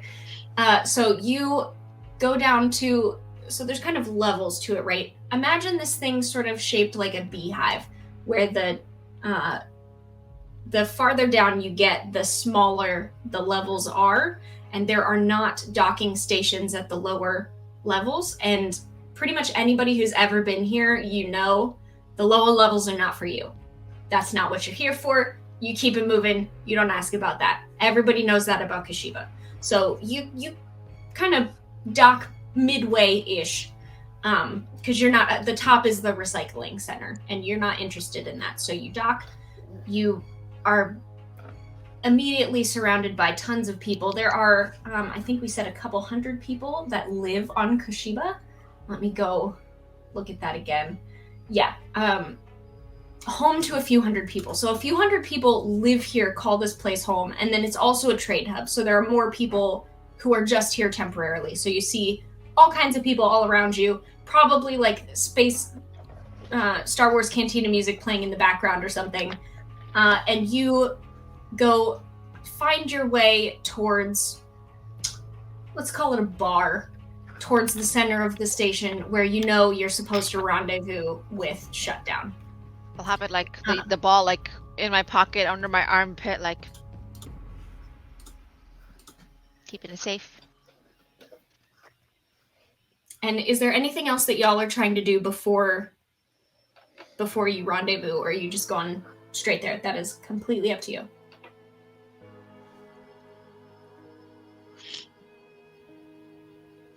Is there anything that we could do beforehand that would help give us an advantage if this turns to fisticuffs?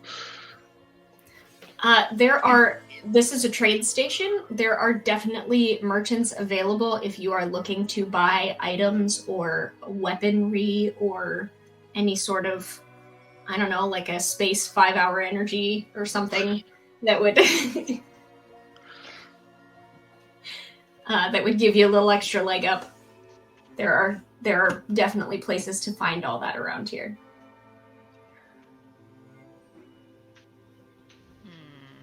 Like, is this guy like, is he a temper? Is he like his understanding, nice uncle kind of person? You're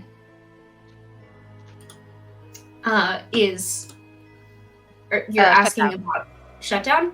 Yeah, I'm asking my two comments. I'm like, Oh, You know, I wasn't really given much on personality beyond the whole hatred of AI thing. Which, I mean, you know, love him or hate him, I guess. I just know, so Fox is going to have the standard bounty hunter stuff. Probably a set of cuffs because, you know, you have to be able to bring in the person at that point. that makes sense. Yeah.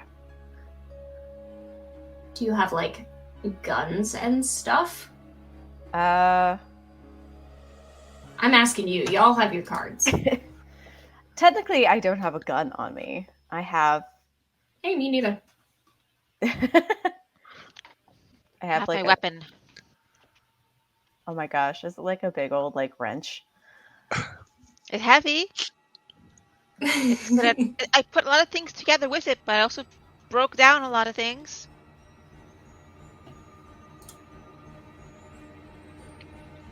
I'll have my my traditional cooking knife at my belt, like I always have, and my can't think of the word, brass knuckles in my pocket. The tenderizers. Yeah. Aid you on your way to Flavor Town. Alright, cool. Well, if you guys are good with that, then I'm good with that too. Yep. So let's set the scene here. So you walk in to this little, and these areas don't really have like, I'd say the areas in the in Kashiba Trading Post don't really have like separate names of things. It's more like, you know, this is Docking Bay 17, and that's like, you know, Food Bay 4. Like, it's just kind of, there's so much going on and it changes so often that there's no point in naming anything in there. And it's very possible that you come in and Food Bay 4 is serving the equivalent of Japanese food, and the next time you come, Food Bay 4 is Moroccan food, and it's whatever, because it's just constantly churning up. So you go back to let's call it bar 16, and you know you're heading back in that direction. You make it to the bar. There is. Well, would you wait up front at sort of the normal tables, like where the bar is, or would you be trying to go into a back room?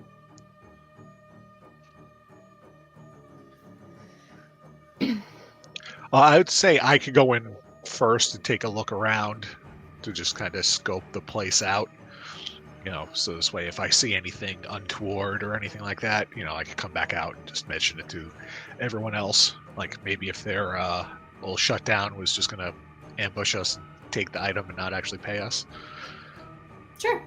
So you walk into bar 16, and this place looks like it has pretty well been just ripped and stripped from one particular ship. It looks like actually all the seats and everything match, and you can tell, like, okay, this was probably a captain's chair, this was probably a pilot's chair. Like this is seating from a ship, and like bits of ship table that's like nailed down to the ground for gravity reasons or whatever. Like, but it looks like they basically took one whole ship and went yoink and just made it into a bar. So it's actually kind of nice in here, all things considered, because things kind of generally match and look like they go together aesthetically. Real banged up. There's some broken glass around. It happens sometimes. People can get rowdy. There is some a little bit louder than you would hope music going, and there's some like kind of flickery TV screens that has like that early 2000s sort of big screen thing going on where everything's way pink for no reason. And they seem to be playing some sort of galactic sports ball tournament, something on the TVs. So you can totally go in, look around. Yeah, I'll walk up to the bar, order a slightly alcoholic drink, so this way my mind is still with me, and just kind of take in the surroundings and see if I see anyone extra suspicious. So instead of a pan-galactic gargle blaster, you just get a regular gargle blaster because you're on duty right now. Yeah, for sure. So have your drink, look around. There are not many people in here. You can see there's sort of an open... There's not really like doors closing it off or anything. It's just kind of like an open bay. You can see where... if they ever close, day and night isn't super a thing here. You're on a deep space station, but whenever they feel like closing, there's like a big chain sort of like a mall situation where there's like just a big metal gate that comes down and says, no, you're not allowed in. But you can see a bunch of people like walking around outside, and there are people with like little trolleys, like selling, the equivalent of like hot dog street food sort of thing. And people walking around with like, poles that have like tons of hats on top trying to sell hats, and just stuff going on out there. But there are not too many people in here. I'd say there's probably only maybe like 3 or 4 people at this point, just kind of having a drink by themselves. One person seems like they're interested in whatever the space sports ball is, but not like super interested. I'll take my drink. Pretty low key. I'll take my drink and go sit down at a table or something like that, and then over our comms, I'll let everyone know that it's safe to come in. Sure. Should so I stay y'all come in with you? Should I like maybe stay in a corner or something? Stay visible. To you or to everyone? To everyone. Oh. Okay. Because if you have become the merchandise... Oh shit. Yeah. I always knew I was special, but not like this. Okay, I'll stick with you. Yeah. So y'all come in. The barman kind of clocks you. He's seen you here before. Oh my gosh, call it Slap Chop. Yes, please. Make a bar made out of a repurposed airplane. Call it the Slap Chop. I want to fund this. Anyway, he kind of clocks y'all. He knows why you're here, and you see him like kind of give you a little bit of a nod. And he goes to the back to pick up more of some types of some kind of bottles or whatever, but you can see while he's back there, he kind of flips the equivalent of like light switch back up and or down and back up again. Brings the bottles back with him, starts making y'all's drinks, you know, all very casual. And a minute or two passes, y'all sit down, you get your drinks, maybe some, let's say some garlic fries just for the sake of calling back to earlier on the house. And out from the back, obviously not in any sort of like cook's apron or with any hint of having been in a kitchen at all, you see your contact Shutdown comes in from where the kitchens are. And as I said, so you have met him before. You've contracted him with this particular job. So, you know, he's kind of middle height, totally covered in tattoos, like all over his body. And he seems to have like complete control of where he is and what he's doing. Like he's the opposite of clumsy. He's like a graceful dude, and he seems to just always be cool and calm and collected and in control of himself. And imagine that while I talk for him, because I'm not that. So just like pretend. So he sits down and he kind of sits a little sideways with his leg up, propped on the table, and leans forward and takes one of your garlic fries and goes, "So, how'd it go?" They are so good. First, I reach over, take a couple of fries, eat them, turn to everyone else. These fries are gangsta. Oh yeah, She's they're gonna real keep good her garlic mouth fries. full lest she say something stupid. Not really hungry, if I'm honest. But thanks. They're the kind of fries that like there's probably some sort of space bacon grease up in the fryer that just makes it like, ooh. You can't Making me ask hungry. questions about what the food is in Kashiba, but it's good. You just don't want to know what's in it.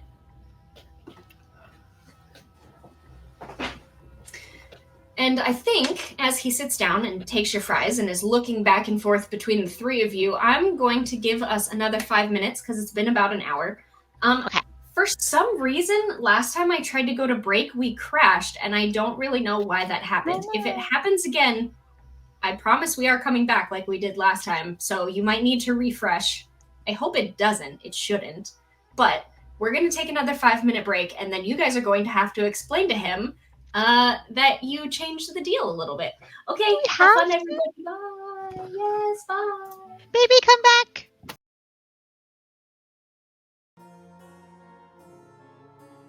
Right. Hello. Welcome back to us. And also to Eric, who joined us. So, hey, Eric. Hi. So, before we went to break, you had just walked into Hangar 16, which is a bar pretty much made out of an entire ship that they just scrapped the whole thing and brought it all into a bar. So, like, all the seats match and everything, which is a little unusual for Kashiba Trading Post, but it looks kind of nice. You sat down, got your drinks, got your garlic fries, and from out of the back comes Shutdown, your contact on Kashiba that you had been doing this retrieval job for. So in order to successfully finish this mission, you need to hand over the product to Shutdown. Whether that is achieving your own personal goals or not, we're about to find out. So, you see Shutdown, let's call him a very tan dude. He looks like probably like sun-bleached skin, which is a little bit... There's not a whole lot of sun around here, so he's probably spent a lot of times on like the kind of holodeck that has UV lights, totally covered in tattoos, and he's sitting there eating your fries and staring at you. So, how'd it go?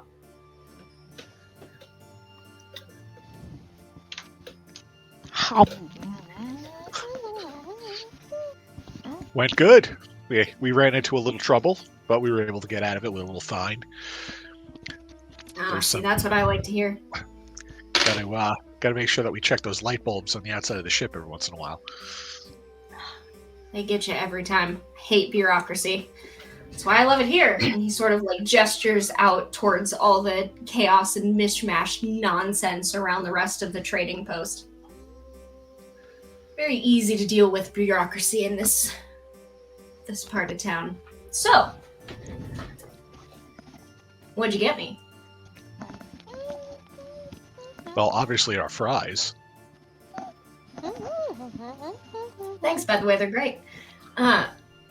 Anything a little bit more exciting? I can have these whenever I want. Oh, we have an item that I've been told you like, that you're looking for. At this, he kind of raises an eyebrow, which I wish I was capable of raising one eyebrow, but God doesn't let me do that because I'd be too powerful. He sort of raises one eyebrow and he goes, "You've been told things about this item?" Yeah, that you want it. That's about it. Well, I told you that. Yeah. So therefore, we've been told it. Yeah, that's definitely a normal sentence, the way normal people would phrase that if they were just talking to me about myself. Definitely. What kind of trouble did you say you ran into? AIs. Can't live with them, can't live without them. Can you? That is one way to put it. And they gave you trouble about the package? They gave us trouble. But you have it. Might be covered in a little dog slobber, but it's in one piece. Well, that's all I ask for. What's the problem? Bring it on out. Let me see. And you see him pull out of his pocket a little, almost looks like a USB stick. And this is what you would recognize is, I haven't actually looked up how money works in this game. It's one shot, so I don't care about money anyway. But we're going to call this a cred stick. Because that sounds like what sci-fi games probably have. Yeah. See, yeah, that's where the issue is. How much were you paying for this again? Oh, you know, the amount we agreed on. Why? Because word around town is, maybe we're carrying something a little more valuable. Including you.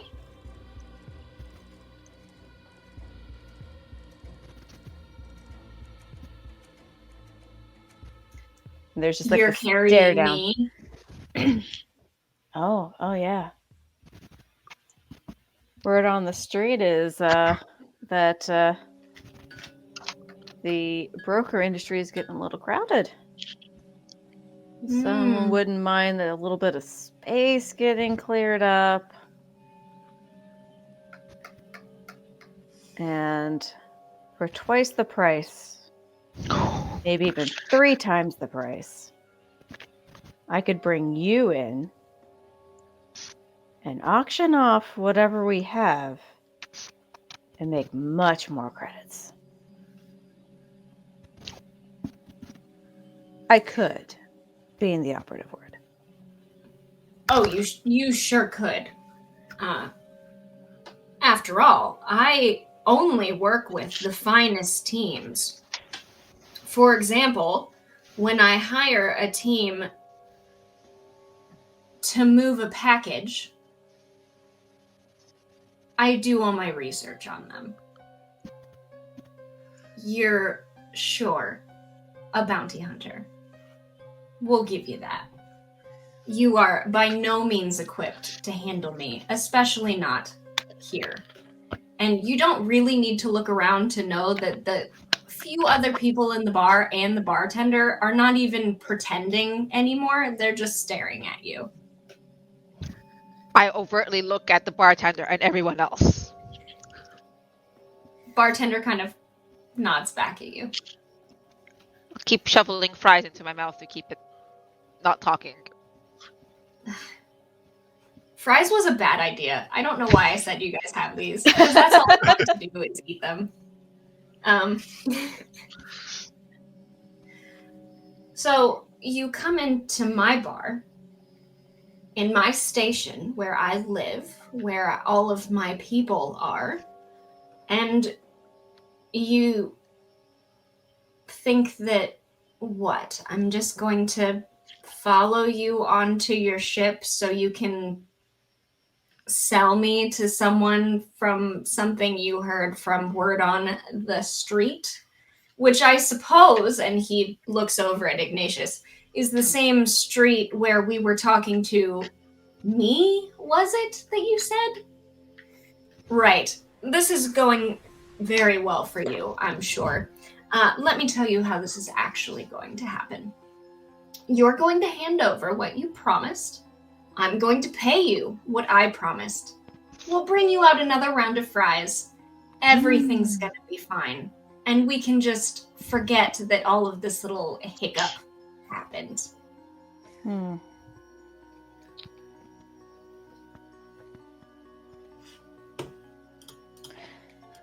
I don't know. On one hand, I don't think we were going to come out of this alive in the first place. And I wait on the hand My fries that fall out. I wait on the hand that has like nothing on it. And then on the other hand, which is the one with all the tech, fortune does favor the bold. Can I And duck underneath this tape, underneath the bar? And I am in need of a fortune. Which you are. So I'm going to turn to Siren and I'm going to say, you know what? We're going to handle this in the proper way. I'm going to take the ball. I'm going to turn to shut down, and I'm going to use it to clock him upside the head. All right. Don't break it! Give it back to me! So, combat is kind of a whole thing in this game, and I'm going to be incredibly real with y'all. I am pregnant and tired and hungry, and we are not about to do combat correctly. I want to be very clear about that, because part of combat and part of everything in this game is setting up expectations and then moving towards those goals, sort of the same way you do when you have vows. I am not going to set up this combat with a tracker to get to where you're going. That is the way it is supposed to be. I do not have the mental ability to do that at this moment, and I don't currently have any good way of putting that up on screen either. So that is a failure of mine. It is not because the game is bad. Just know that. So we're not going to be doing combat exactly the way that it's supposed to be, but we are going to be doing a good bit of it. So you're entering the fray, it sounds like. So Yep. The first thing you do when you initiate combat or you're forced to fight is you have objectives and you give your objectives ranks. One thing that, we have a hydration check and a posture check. Thanks, Gronk, keeping us honest. One thing you do absolutely need to do is you need to determine what your goal is for this combat. Because it could be a number of things.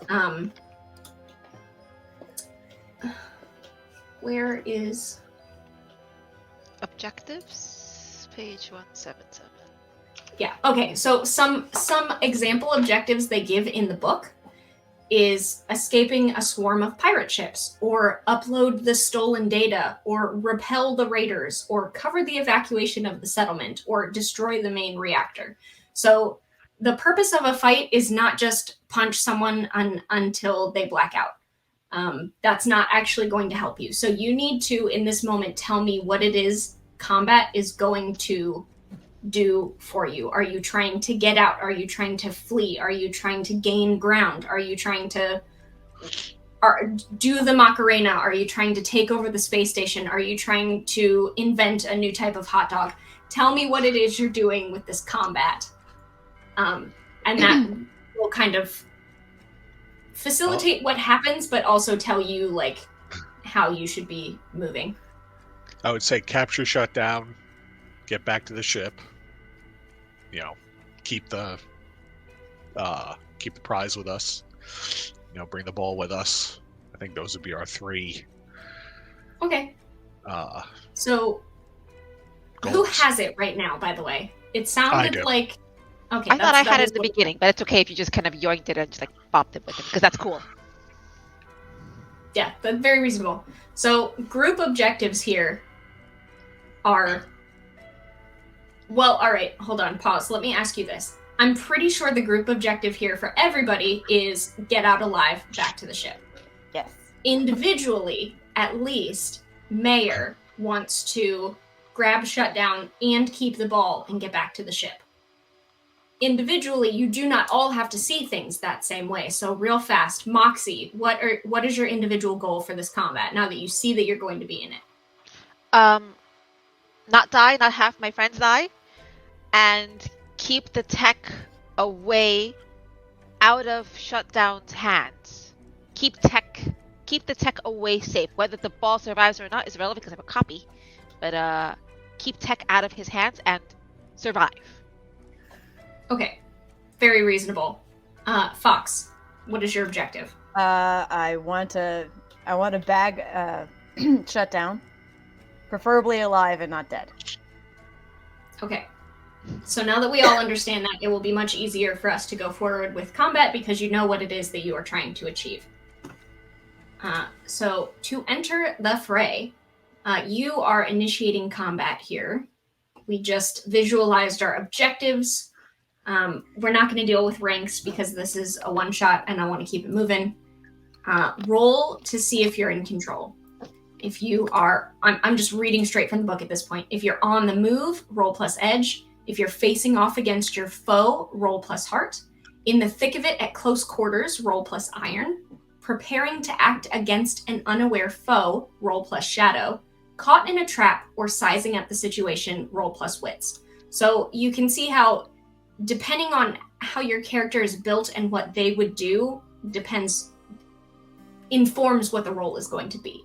So, Kevin, I think Ignatius is the one that did the initial clock on the head, correct? Yeah.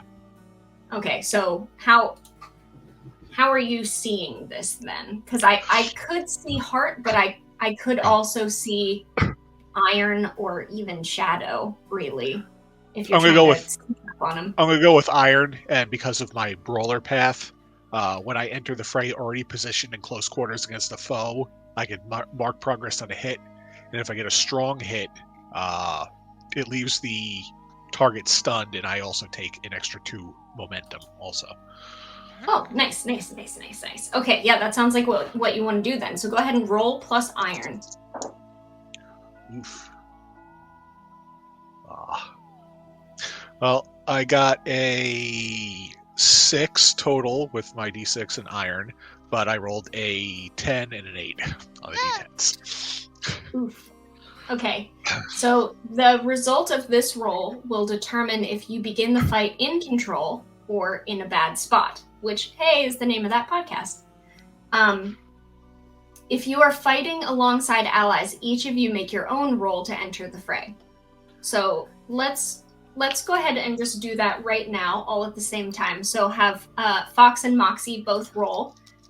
And I that, again, I want to keep an eye on the ball, because once it leaves Shutdown's bloodied head, I want to catch it and keep it safe. Okay, so it sounds to me like you are rolling plus wits because you're sizing up the situation, you're looking around, you're making sure you know what's going on. Yeah. Okay, I'll roll for that. And then, Fox, how do you feel like you're rolling here? I've seen this move before, where you kind of like stun the person with like the fray of it, and then that's when she's going to take her own like jump into it. Okay. That That's sounds like probably- either rolling plus iron or plus shadow if you're like trying to sneak after he's been Yeah, I'm gonna try to sneak. So Shadow's a little better than my iron, so I'd rather try to be stealthy hit. about Okay, it. shadow it is. Okay. Ida, you're making a great face. That makes me think that things are going well over there. How'd it go for you? Okay, this is weird. I rolled on my 6-sided dice. I rolled a 1. I have a 3 to wit, so that's 4.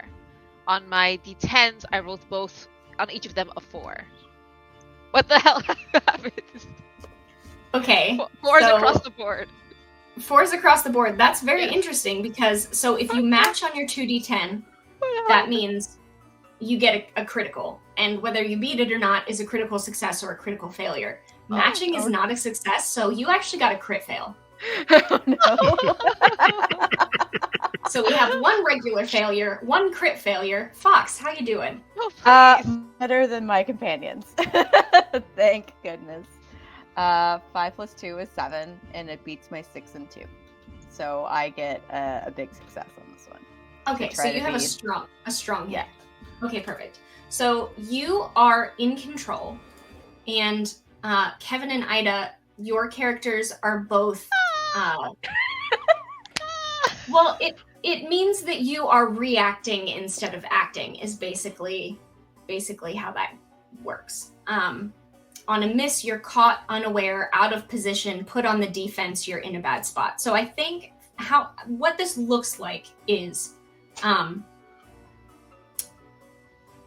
Ignatius knows what he's about, pulls this thing out, clocks Shutdown as hard as he can. Shutdown, I'm sure everybody is surprised to know, is a professional and dodges out of the way and did not put himself in a position where he's just going to sit here and watch you lug a big iron thing and just stand like that still for you to hit him with it is not what happened. Shocking.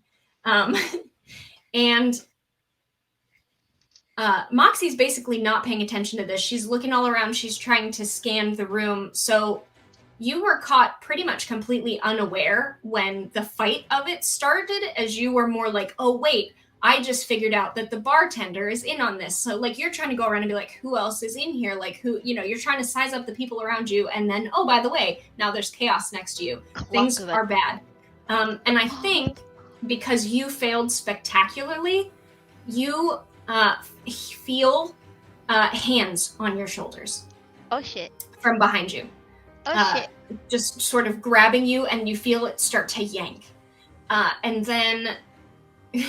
So, Fox, you are the only one who succeeded. You know your companions, and you are not very familiar, but like you've worked with Shutdown in the past. Like you kind of know how these things sort of go. So when you feel Ignatius even start to move his arm, you're like, okay, this is what's happening now. So you sort of do the like get out of the way from the position that you were in a second ago and go to like recoil and get a second shadow hit in, because you know that whatever Ignatius is going to do is not going to actually work. But he is the one taking the attention. Perfect. Yes. So you are in control. The other two of you are not. And Checks out. I mean, I it love feels this reasonable to me. Yeah. So when you're in control, you can gain ground. You take an action in a fight to reinforce your position or move towards an objective. When you are in a bad spot, you react under fire. So you avoid danger, overcome an obstacle. You're basically trying to get back in control here. So at this point, the only one in a position to like really move you forward is Fox. And both Ignatius and Moxie are sort of like trying to get back on their feet and get back on a point of control so that they can move things forward. Does that make sense? Okay. So let's go ahead and start with Ignatius here, because we'll kind of keep it going like that, I think. So you try and clock him over the head with. Did you say you were hitting him with the actual like sphere? Okay. Yeah. You see him duck out of the way of it, and the guys behind him stand up. You I think you probably also feel the presence of someone behind Moxie, and I'm sure she probably makes some sort of surprised noise, maybe some French fry noise, as she starts getting pulled up out of her seat. So what would you like to do? I'm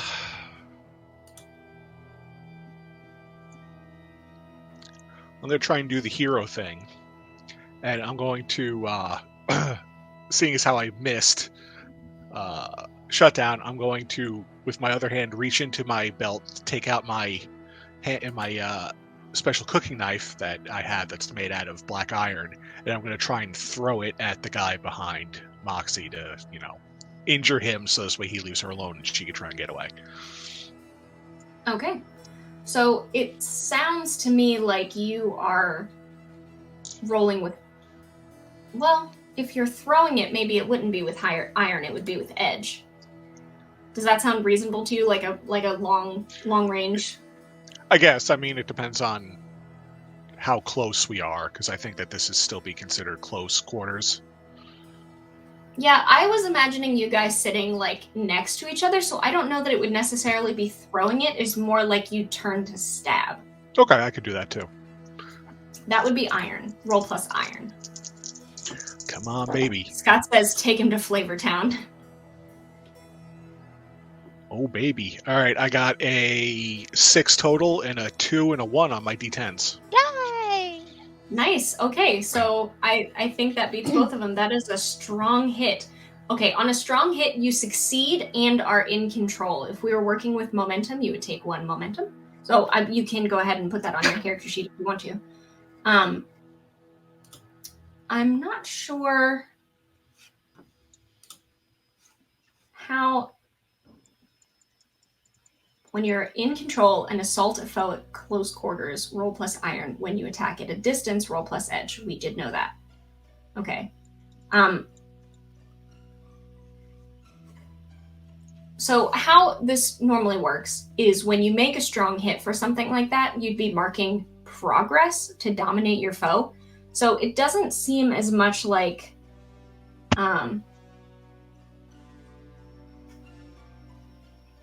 It doesn't seem as much like the people around you, like NPCs, have, like, health points or anything like that. From what I'm seeing. So I'm gonna go ahead and say that you stab him and it sucks. You can flavor that however you would like, but I think on a strong hit, you gain control. But so This is with your offhand then? You're like grabbing the sphere and bringing it back to you and then using your other hand to stab? Or are you leaving the sphere out? Yeah, I could do that. I want to try and protect this. And then, maybe I hurt him enough so this way he runs away and starts to, question his loyalty to Shutdown for a little while at least. Or something like that, hopefully. I don't think he questions his loyalty, but he definitely was not expecting you to turn around, and just straight stab him right then. So I think the benefit that you get is that he lets go of Moxie. He is no longer, dragging her up. He's still right there, but he doesn't have her. So let me go ahead and switch to Fox, the only one who seems to know what's going on. Yeah, I think this is, I believe the move is probably gaining ground. Ooh. Yes, that is what you're doing. Yes. Okay. So I am going to make my leap and,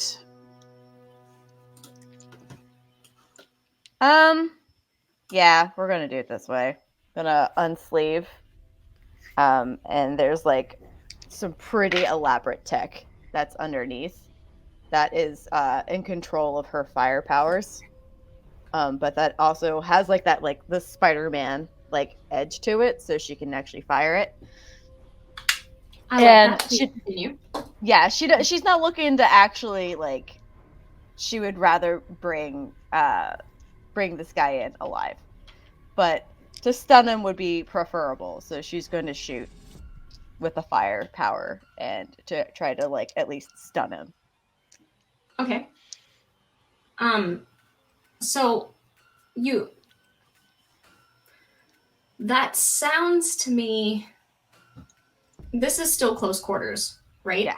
So you could make a case that this is a roll plus edge, that you're trying to maneuver, you're trying to get a hold of him, you're trying to gain the advantage on shutdown specifically. Mhm. Or I could also see this as more of an iron roll, where you're just like, I'm gonna beat the hell out of this guy, and then we'll just drag him unconscious. He'll be way quieter that way. Or like there's a lot of different ways you can take this. So what are you thinking? I'm hoping to do more of an edge way. I would rather do it a little bit more like with a Sure, bit more finesse. maneuvering. Yeah, Yeah. totally. Roll it. Okay. Not bad. I rolled a 4 plus 2 on. Oh no, that's not a 4. That's a 6. 6 plus 2. My dice are little foxes actually, so that's That's adorable. why. So that was a 6 plus 2, so that's 8, and then I rolled 2, 7 and a 4. So that's a big. It's a big good. Yay! Sure. Strong How hit. about this? That's it. I'm gonna say this seems to me like it's very similar to how clocks work in Blades in the Dark, if you are familiar with that game. So I'm gonna say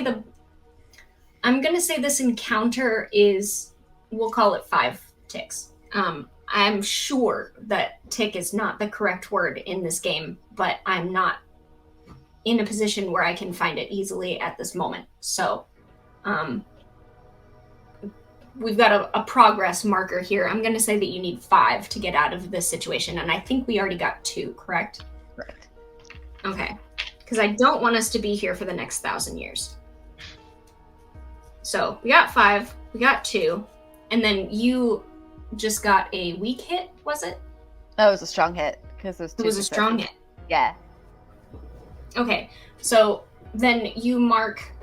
Okay, so on a strong hit, you can choose 2 things. You can mark progress, you can add a +1 to your next move, you can take +2 momentum. Mark progress and then plus. I get to pick 2 things? Yeah. Mhm. So mark progress and then add 1 to my next move. All right. That sounds very reasonable. So cool. Let's go back here for a moment to Moxie. As you were being lifted up off the ground, you see that you don't see, but you feel a thud and a ugh, and now there are not hands on you anymore. So that's happening behind you. It seems like Ignatius is dealing with whatever's going on behind you, and also directly in front of you is this guy Shutdown. And Fox seems like she's really trying to get him. What's the word I'm looking for? Subdued or something. Yes. She's definitely trying to take him out in one form or another. So what are you trying to do? I guess I'm reacting under fire because this was definitely a bad spot. Yes. So, what does that look like for you? So a couple examples that they give in the book is you could flee or dodge. You can try and get back into some sort of position or cover. Or you could, and that's rolling plus edge. Rolling plus heart is remaining stalwart against fear or temptation. Rolling with iron is blocking or diverting with force or taking a hit. Rolling plus shadow is moving into hiding or creating a distraction. And rolling plus wits is changing the plan, finding a way out, or cleverly bypassing an obstacle. I'm kind of torn between wanting to recover the ball, but it's kind of in Ignatius's control a bit. I'd like to create a distraction to be like, look over there, and maybe that'll give like make it easier for Fox to later clever Shutdown. Sure. So that would be rolling plus shadow. Okay, I'm so at this, so let's do that. We'll see how good your distraction is. It's a 6 total on the d6. Nope, that is a 7 and an 8 on the d10s. Okay. I literally turn and like, look over there. Okay, so the situation worsens. You miss, you must pay the price. So I'm going to roll on the pay the price table. Let's see what we get. We got a 5. You encounter signs of a looming threat. Okay, so I think that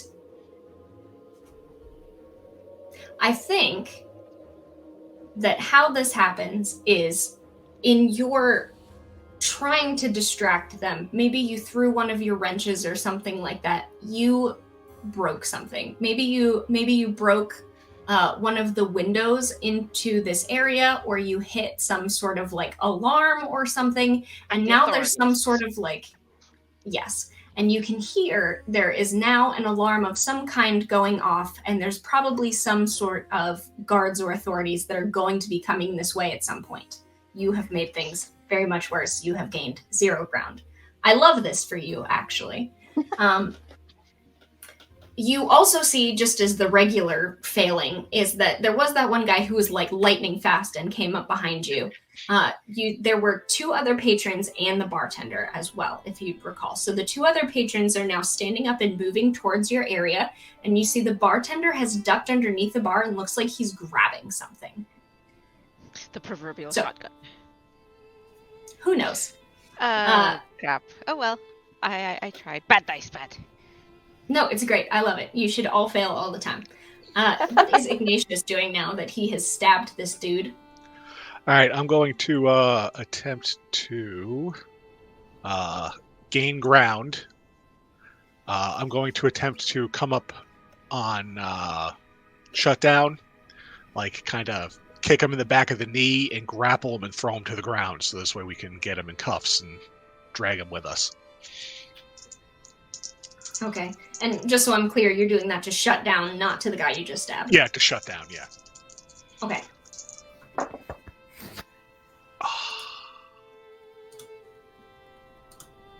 Alright, so I got a 5 on the d6 with all my bonuses, but I rolled a 1 and a 9 on my d10s. Okay, so you get a weak hit. On a weak hit, you succeed, but you face a troublesome cost. So you make a suffer move, is what it says. So I could roll on the table for that, but I think what I'm actually just going to say is you do actually succeed. I think especially because Fox at this point is taking up a lot of Shutdown's attention, and he's not as much concerned with you because you just looked like a big dumb brute and you tried to throw a thing and it didn't really work very well. So Shutdown is a little bit preoccupied. So you do manage to get your hit off at him, but the guy that you just stabbed is really not happy that you just stabbed him. In fact, he thinks it's kind of rude. So he is going to...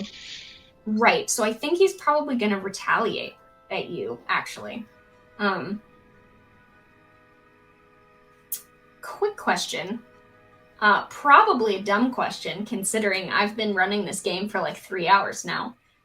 Do you have health points in this game? You've got 5. Like 3, right? 5. 5 health, okay. Yeah. And when you take harm, endure harm is when you lose said things, I think. Okay, that's what I thought. But that is something that is on your sheet already. Cool. Yes. Okay. So I think that the weak hit for this one, the bad thing that happens is you are going to endure harm. So it's you suffer 1 health for minor harm, 2 for serious harm, 3 for major harm. Again, if you're familiar with Blades in the Dark, this is probably very similar to that situation. I am going to say that you're going to endure some minor harm. This guy is going to basically start trying to punch at the back of your head while you're trying to attack Shutdown. So you would I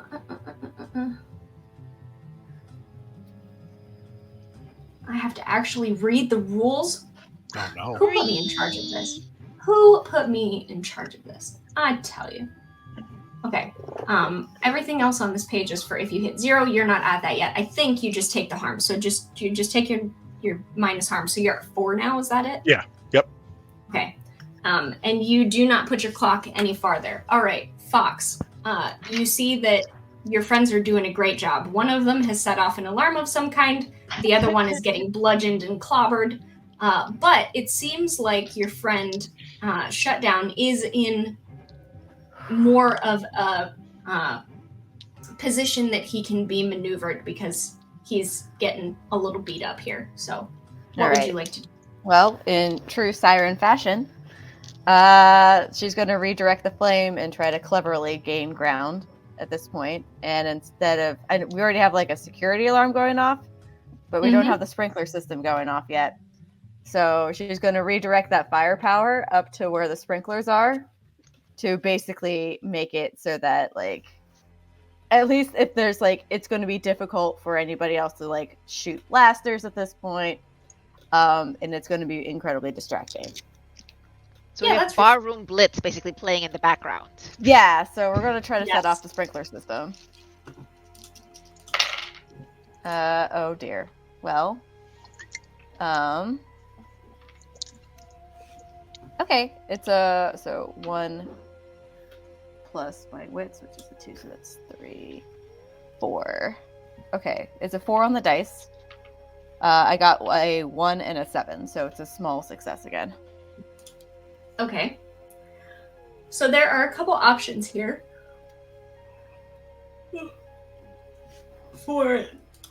Excuse me. You get what you want, and there's a consequence. I think, let me look. Does a weak hit still get you any progress?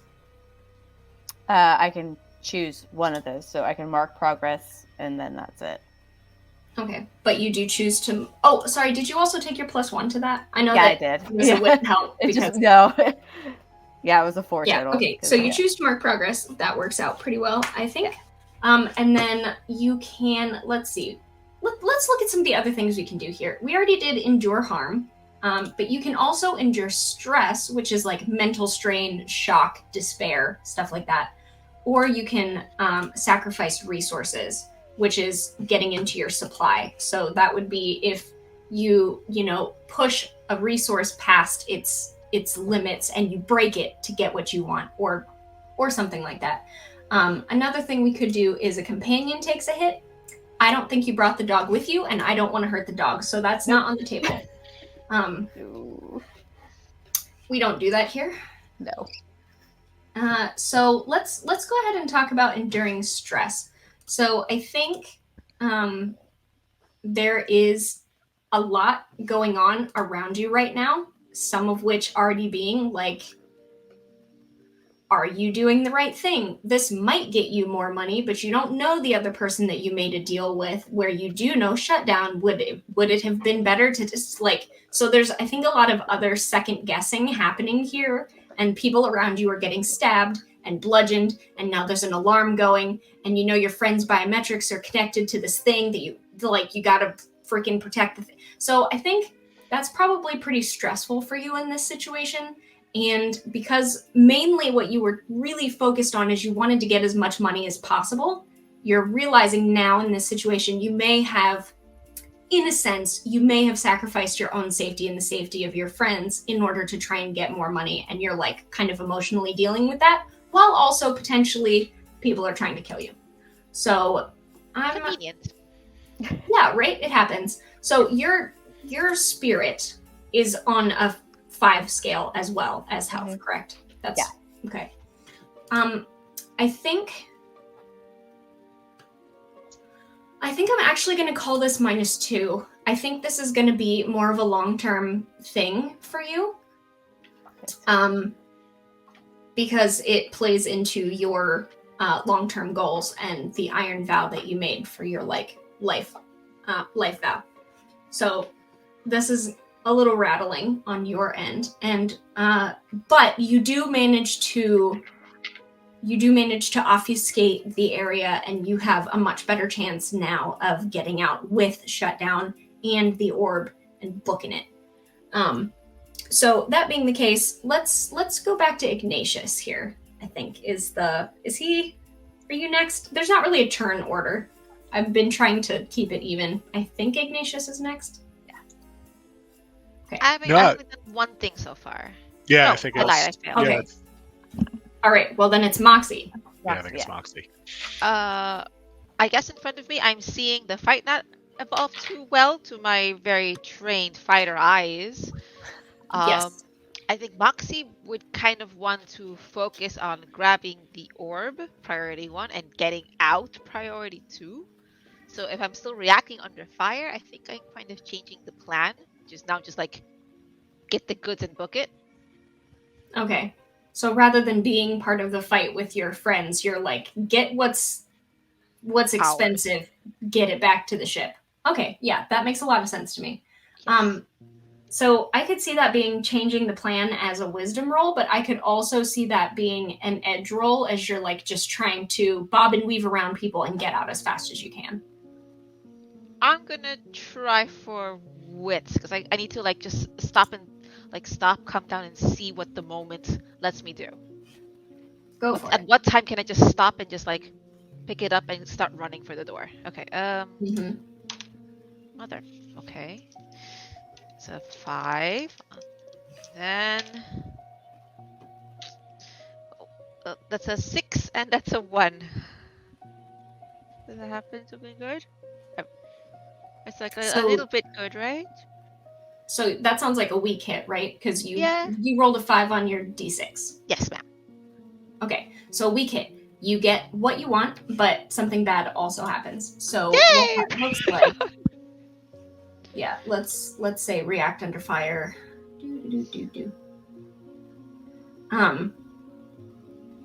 So for you then you would get the ball and you can start running.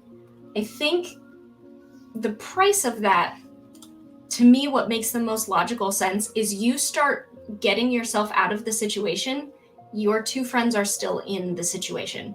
As you run, you see the bartender kind of lift back up from where he was getting something under the bar, and he's got just a big ass space gun. Like it's just a spacey looking gun that he's got, and you are out of there. So you succeed in your endeavors. The bad stuff is you have left your friends. Get out! As I run out. All right. No, I'm not helping in the situation, so I best leave it to them either way. I'm not gonna leave I would a whole place without them, but I'm not making it worse. I hope. I do want to remind you as you go that your background is you were the last one left alive of your people when this tragedy happened. And your goal in life is to never be that again. So I need you to think about that as you leave your friends behind. I have to, as I'm running out, it's like, no. We have to turn around and figure out how to help them. But how? I one thing at a time. And I'll think about that hopefully. So I think what happens, your bad stuff there is you're going to take, I think that sounds very similar to what happened to Fox. So I think you take level 2 harm to your spirit. Spirit. Stress. Sorry, it's harm and so take stress to your spirit, and now you're kind of like out there in the hallway, and you have a minute to be like, is this actually what I want to do? Gotcha. And then we can get to you in a second, because you're like, wait a minute, this is the opposite of who I am as a person. So Ignatius. I'm going to turn to Siren and say, cuff this guy so we can get out of here. I guess hold until she's able to do it. Okay. Or if I could do something to make it easier, give her a bonus, like help out or something like that, maybe. I bet there probably is a helping thing. So how about this? Why don't we say that you are kind of getting between her and the other people who are coming your way? We'll call this a heart roll, remaining stalwart against fear or temptation. And you are giving her the opportunity to clean up the rest of what's going on with Shutdown so that you can get out of here. But you might also put yourself in danger with these other people.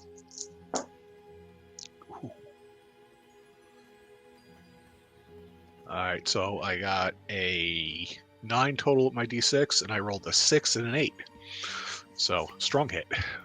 Strong hit. Awesome. Okay, so on a strong hit, you succeed and you are in control. So you take +1 momentum for that. So now that you're back in control, I think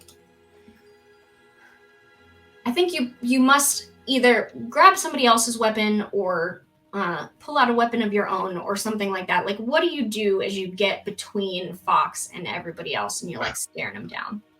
I could start, hold my knife at the ready and, have my other, put my brass knuckle on the other hand and just be ready to, look For at a it. good old-fashioned brawl. Yeah, blood streaming down the back of my head from where I got hit and everything, and just look ready for action. Ready to Perfect. go at it. And I think this works and does put you more in a position of control because now you can see everybody else in the room, so you're able to like act and react rather than you were not facing some of them before, so you weren't sure what they were doing. That makes sense to me. Okay, Annie, Fox is tying are you tying him up or? Oh yeah, I've got the cuffs, so we're just gonna cuff him. Okay, go for it. All right, or at least we are certainly going to try. Ooh, all right. Oh, what was my plus for that? I think he just gives you a +1. Am I using edge? Or so that's up to you. I could see edge. I could also see shadow.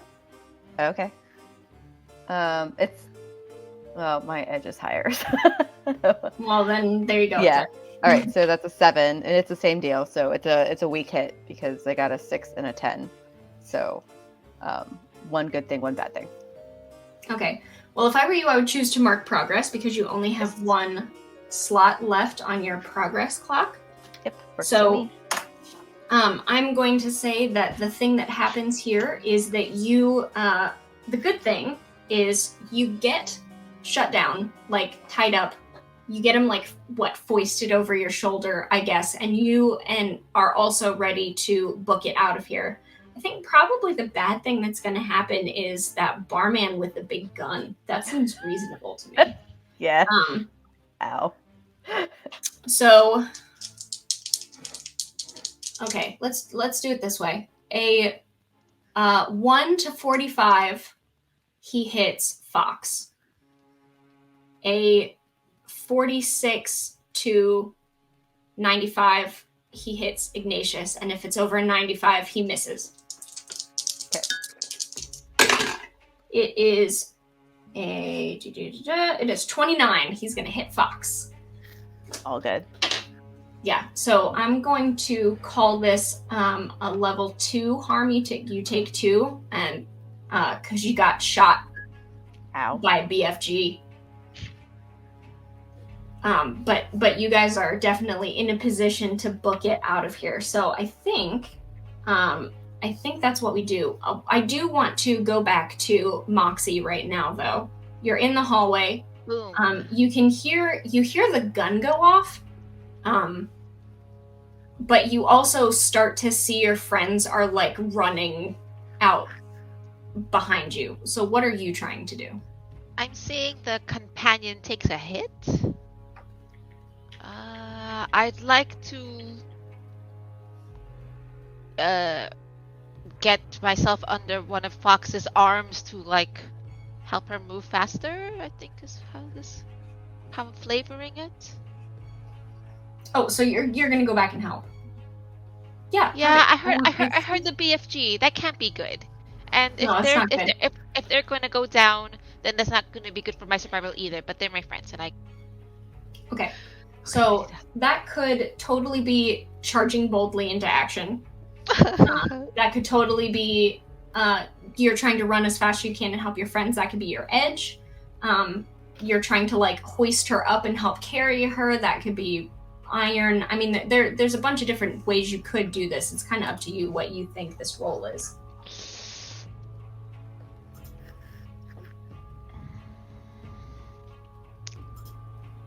Well, see, all those wonderful things you mentioned are all things she's not good at. So this is more like character play rather than actual mechanical play, because mechanically this is not really going to go anywhere. But I'm going to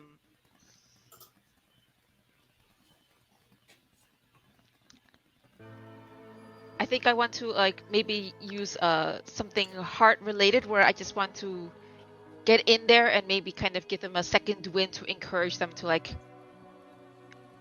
we're all in this together. Please let me help you and let's get out of here. Yeah, sure. Roll me heart. Come to my aid. I want to try. Okay. It's not bad. That's a 7 on the d6. Yes! And it's double 3s! Oh!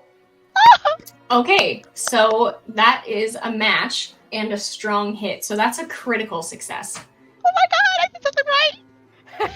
You did! That might be the first time actually, but I think it went really well. So, okay, so here's what happens. You go back and Fox is pretty strong, but she's carrying an entire other person on her. So you basically go and like lift and hoist the other side of Shutdown. So the two of you together can like really move. And I think this is a cinematic montage of like busting through people and, you know, hiding down a tight alley at just the right second so the guards go right past and don't see you. And you see that moment of guards going like, what? Where did they go? You go that way. You go that way. And then they walk like past you and don't go down the teeny alley that you're down. And you finally have like a moment to breathe. And then we cut to you back on the avalanche as you and your tied up cargo and you're like putting in some little, I don't know, maybe you have a hold of some kind to put them in. And we'd end on a scene of all of you in your ship with your little sphere and your bright blue, happy glowing corgi with his little tiny corgi tail just back and forth as you're feeding him some of the fries from the station. And I'm going to say that that's it. We have won the game. We've won Starforged, everybody. Yay! We accomplished no goals, but we didn't die. And that's that's what it's all about. So yeah. It depends on how much this planet, the AI planet pays me for this guy, because it could be a really big payday. I don't know. Let's not have them inspect the ship though. Let's like charter a separate ship for this, please. Yeah. Okay. Guarantee this guy probably has a bounty on him on like AI planet if he hates the robots that bad. Probably. Very fair. So what happens to this crew after this? Who knows? Maybe to be continued, ? We'll see how it goes. If we do, I promise I'll read the rest of the rulebook before then, so I know what I'm talking about. Until then, this has been another game for in December, which is the entire month of December. Ladies of D&D is playing indie games and showcasing indie game creators. This has been one of them. It would be smart if I actually put the dang link for the game in the thing, wouldn't it? So while I'm grabbing that, would you all like to introduce yourselves one more time and go around and plug any shows you're doing or any things? We can go ahead and start with Kevin. My name's Kevin. I'm on Twitter at Mjolnir Press, part of the Random Encounters Guild with Guildmaster Scott, who's in the Twitch chat. We're just, a gaming group that came out of his his old high school gaming group and just trying to go out and play new games. Our big thing that we've been working on is cinema text, which is like a mixture between a normal regular game and like a play-by-post where, we've had a lot of fun. We played a lot of the Year Zero games. And that's pretty much it. I'm going to put one and as many votes as I can to have us turn this into maybe a more regular thing with this group, because I really like the system. I really like the characters. So, if I got to send some money on PayPal or something like that, just, let me know who I got to bribe. Yeah, grease the palms. Scott, if you wanted to throw the link for your Discord in chat, I would not be opposed to that, but that is entirely up to you since it is your Discord. But yeah, we do have a good time playing games, and this is exactly the sort of game that you can have a good time playing. It does involve knowing what the rules are, which I'm not very good at, like in general as a person, but there is so much opportunity for creative world building and creative problem solving and mysteries and adventures and twists and turns and surprises that I have really been enjoying. Even just the little bit that we've been able to do so far has been super fun. And there is so much behind the scenes, even for this one shot, just from rolling on tables a couple times that we never got to. That, I mean, this world is so much bigger than even just what we've done this one time, from spending, an hour or so putting it together. So I've really enjoyed this, and I would be totally fine with playing it more with y'all. That is me interrupting instead of doing what I said I was going to do, which is let you introduce yourselves. So Ida, would you like to talk about what you have going on? I would like to just devote at least 1 or 2 sentences to saying I would be totally down to exploring more handedly what happens to this group and in this game, because it is a really nice system. I'm Ida.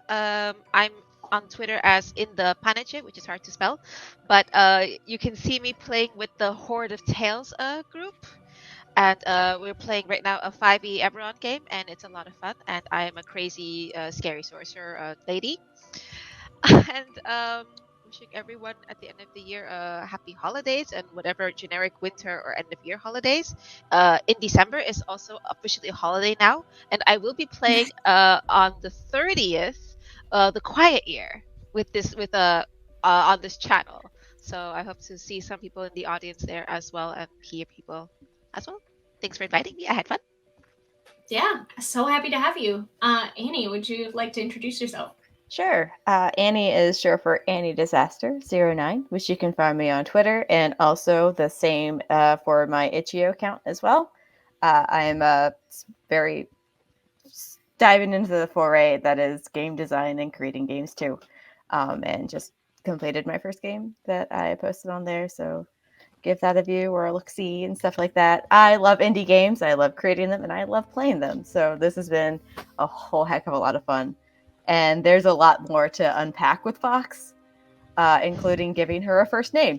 So, which is something that I probably maybe should do. So I would love to play her again. So hopefully we can get the crew back together for another adventure. I would love that. Glowing corgi, garlic fries, success. Yes. That's all you need. Yeah, got to bring Newton around a little bit further, to show all of his cool skills that he's got too. So, yes, absolutely. It's been a lot of fun. So, we keep an eye on all our socials and all on this channel. December's almost over. We are by no means done running indie games. We still have, I think, 2 or 3 more to go. It's been a lot. It's been a wild ride, but it's really good. So keep a lookout for The Quiet Year, The Road That Rises, and Alice is Missing at the very least. I may even be forgetting some, and I'm sorry if I am. You can keep up with us at Ladies of D&D on all socials. Follow us on Twitch. If you are female, femme, whatever, and you're super into games, feel free to join the Discord. I think we're pretty cool. And you can come hang out with us. So, yeah, that's it. And we're going to go now, and I'm going to have some lunch. So everybody be good. Love you. Bye. Thank you. Bye. Bye.